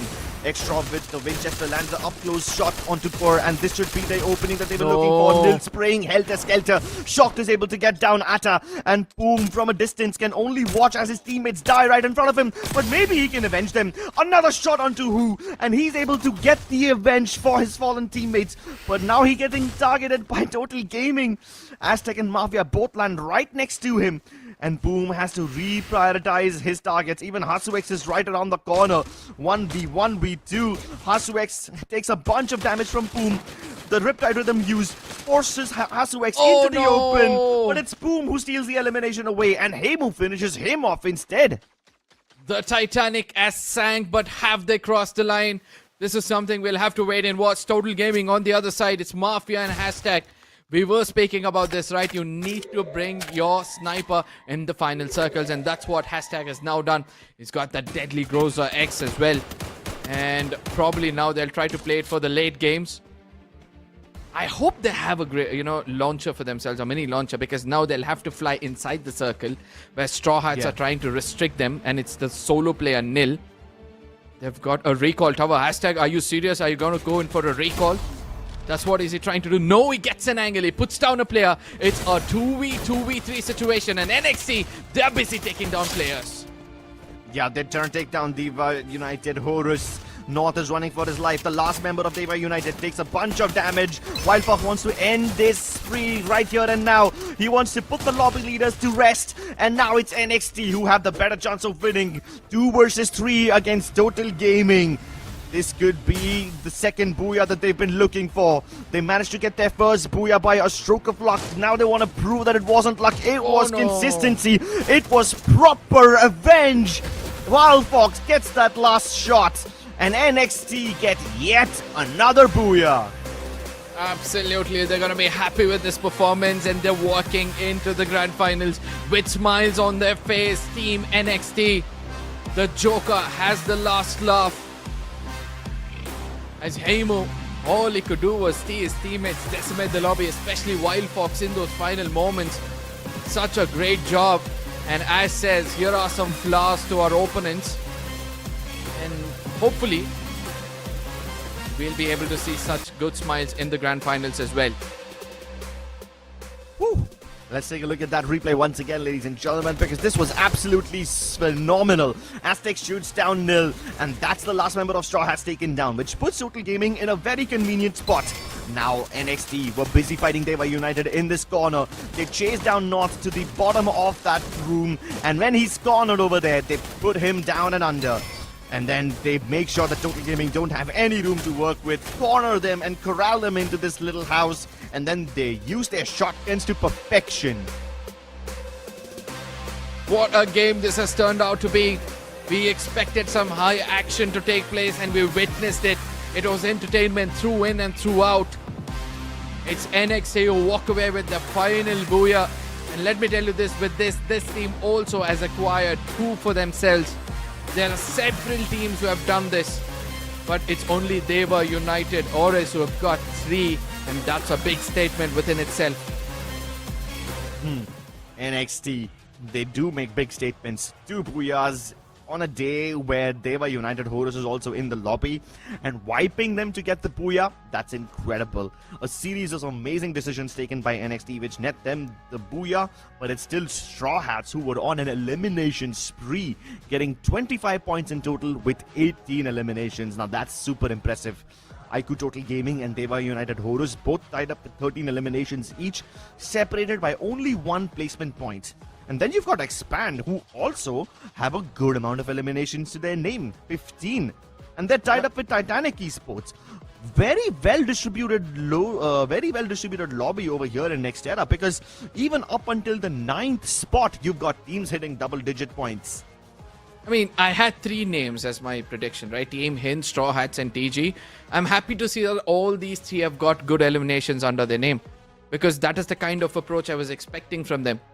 That have some good points and then try to play for the final circles. Nonetheless, we see that, these are the teams, especially Straw Hats, have not disappointed me like how Team Hind did. And we'll be looking at the overall standings for now for the day. And let me tell you, this is the overall standings for the day. Or rather, today's standings. And Dewa United Horus, yet again have crossed 100 points on a single day. Amazing stuff by Dewa United Horus. I think the only thing more impressive than their 101 points today was the 159 points that they managed to acquire yesterday, putting their total up at somewhere around 260 points. 260 points in 12 games is ridiculous. It's super impressive. Then you've got Autobotz with 96 points, followed closely by Straw Hats at 95. Team Hind trailing by just 1 point, and then Expand also just 1 more point below them. All these teams in their 90s, separated by just 1 point each. And then you've got a string of 3 Indian teams, Revenant XSpark, NXT Esports, and iQOO Total Gaming, each of them at 85, 84, and 82 points respectively. A total of 4 eliminations. The MVP for this game is gonna be Ash with 1,407 damage. A good run for him. The sniper, I mean, he's a grenadier, but he was using a sniper for now. Yeah. And with the Nero and the Beastin, I don't see an Alvaro. He was more inclined towards getting information about those wounded ones. He's got that Nikita for the quick reload and the Suzy to have some coins for himself. The tactical market is one of the reasons why we saw so many bold makers at given points of time. Woo. Well, I mean, he's using a Mogo, so you can call him a sniper to some extent, shooting down people through blue walls, and he's got the Suzy, which means he's expecting a high elimination game. Then you've got Heimu, acting as the versatile player of the team. He's got the Morse, but he's also got the Suzy Mokomaro, which kind of means that he's going to be the sniper who also repositions for the team. Yeah. They have 3 people using the tactical market. And then you get Sabo using the Rocky, which means he can dash more frequently. And with the Joseph and J Beebs and Nikita, he basically wants to be a raider for the entire team. Team NXT have got the same average. All 4 players are very close to one another. 1,400 is the minimum and 1,540 is the max what they've got. Limited amount of eliminations, concentrating more on those late games. NXT are proving to be one of the favorites to be walking away with the championship with this game.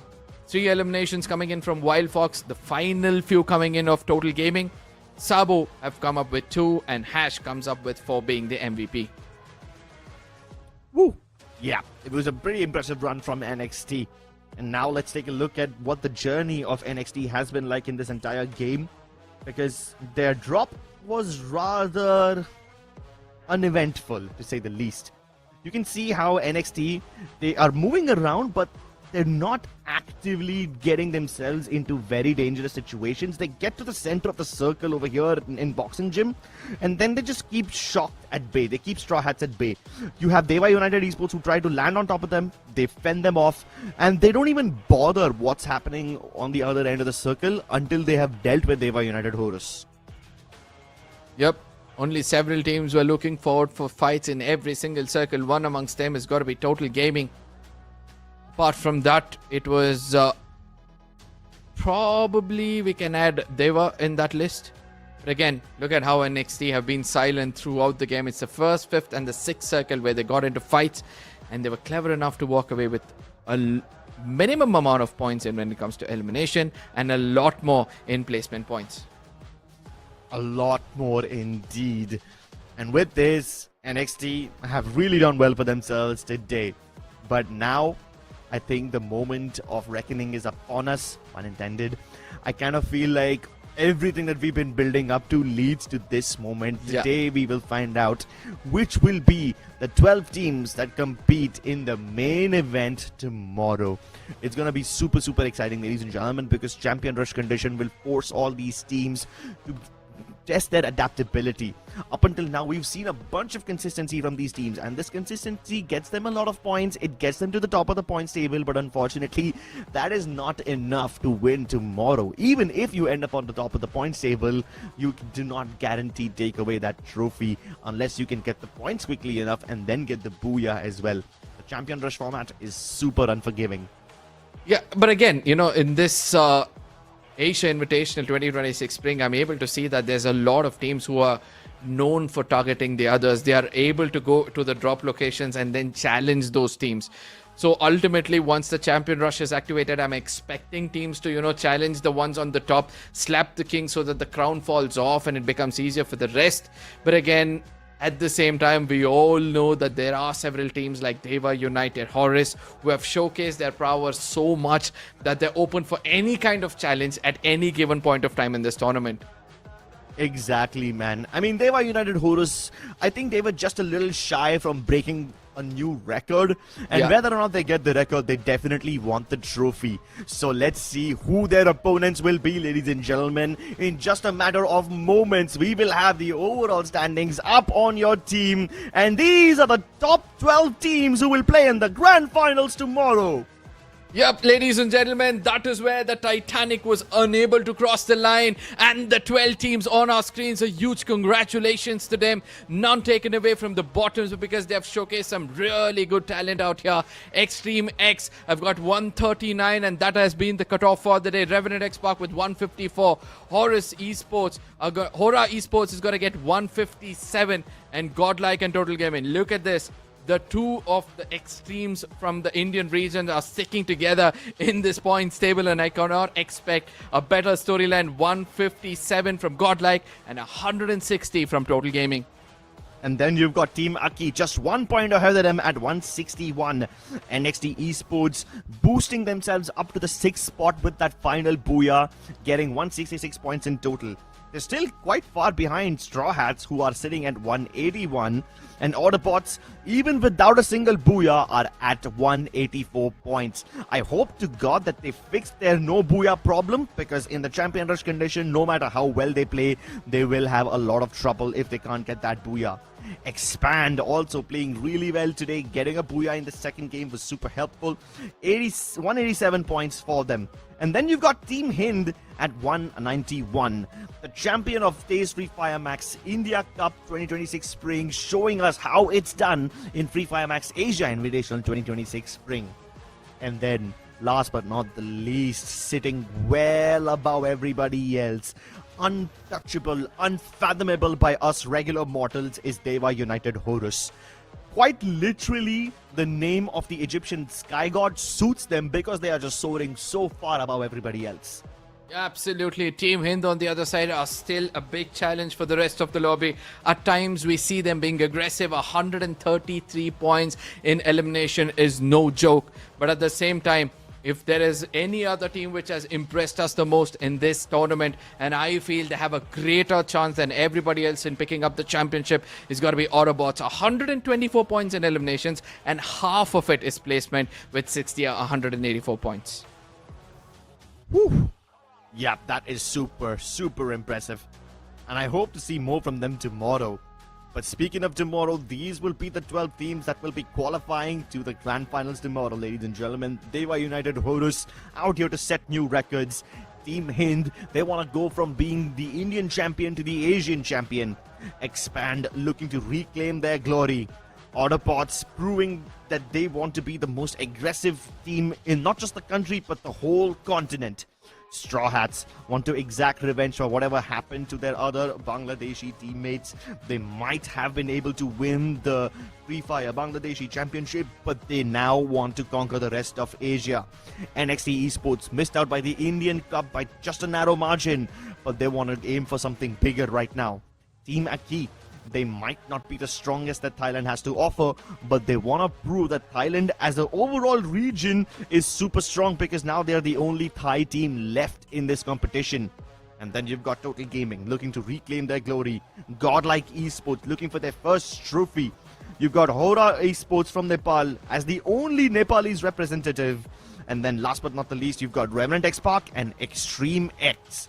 These 12 teams will be competing for the trophy of the Free Fire Max Asia Invitational 2026 Spring tomorrow. So make sure that you tune in at the correct time and do not miss even a second of action, because tomorrow it will be the most unpredictable lobby that you have ever seen this month.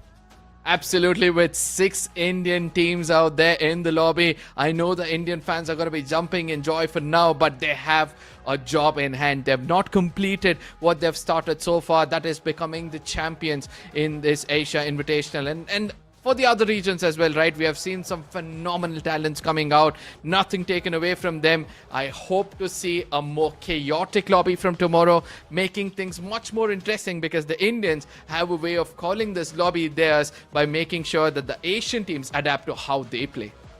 Exactly. I mean, one would expect that with 6 Indian teams being in the lobby for tomorrow, half the lobby is basically Indian.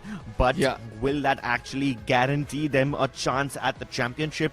Or will Dewa United Horus steal that trophy away like an effortless little team who are sweeping everybody? I have no idea what's going to happen, ladies and gentlemen. Despite casting free Fire Max for so long, this still remains to be one of the most volatile and the most unpredictable lobbies that I've ever casted. Absolutely. With this, ladies and gentlemen, you know what time it is. It's time for you to share it among your friends. Let them know. I am very serious. Let them know that tomorrow's grand finals is going to be one hell of an entertainer. Bring everybody out here and make sure that you subscribe to the channel if you have not, because I want you guys to be there from the get-go with this. We're going to say goodbye for today. See you guys tomorrow for the grand finals. This is me, Arka, with Script signing off. See you guys tomorrow.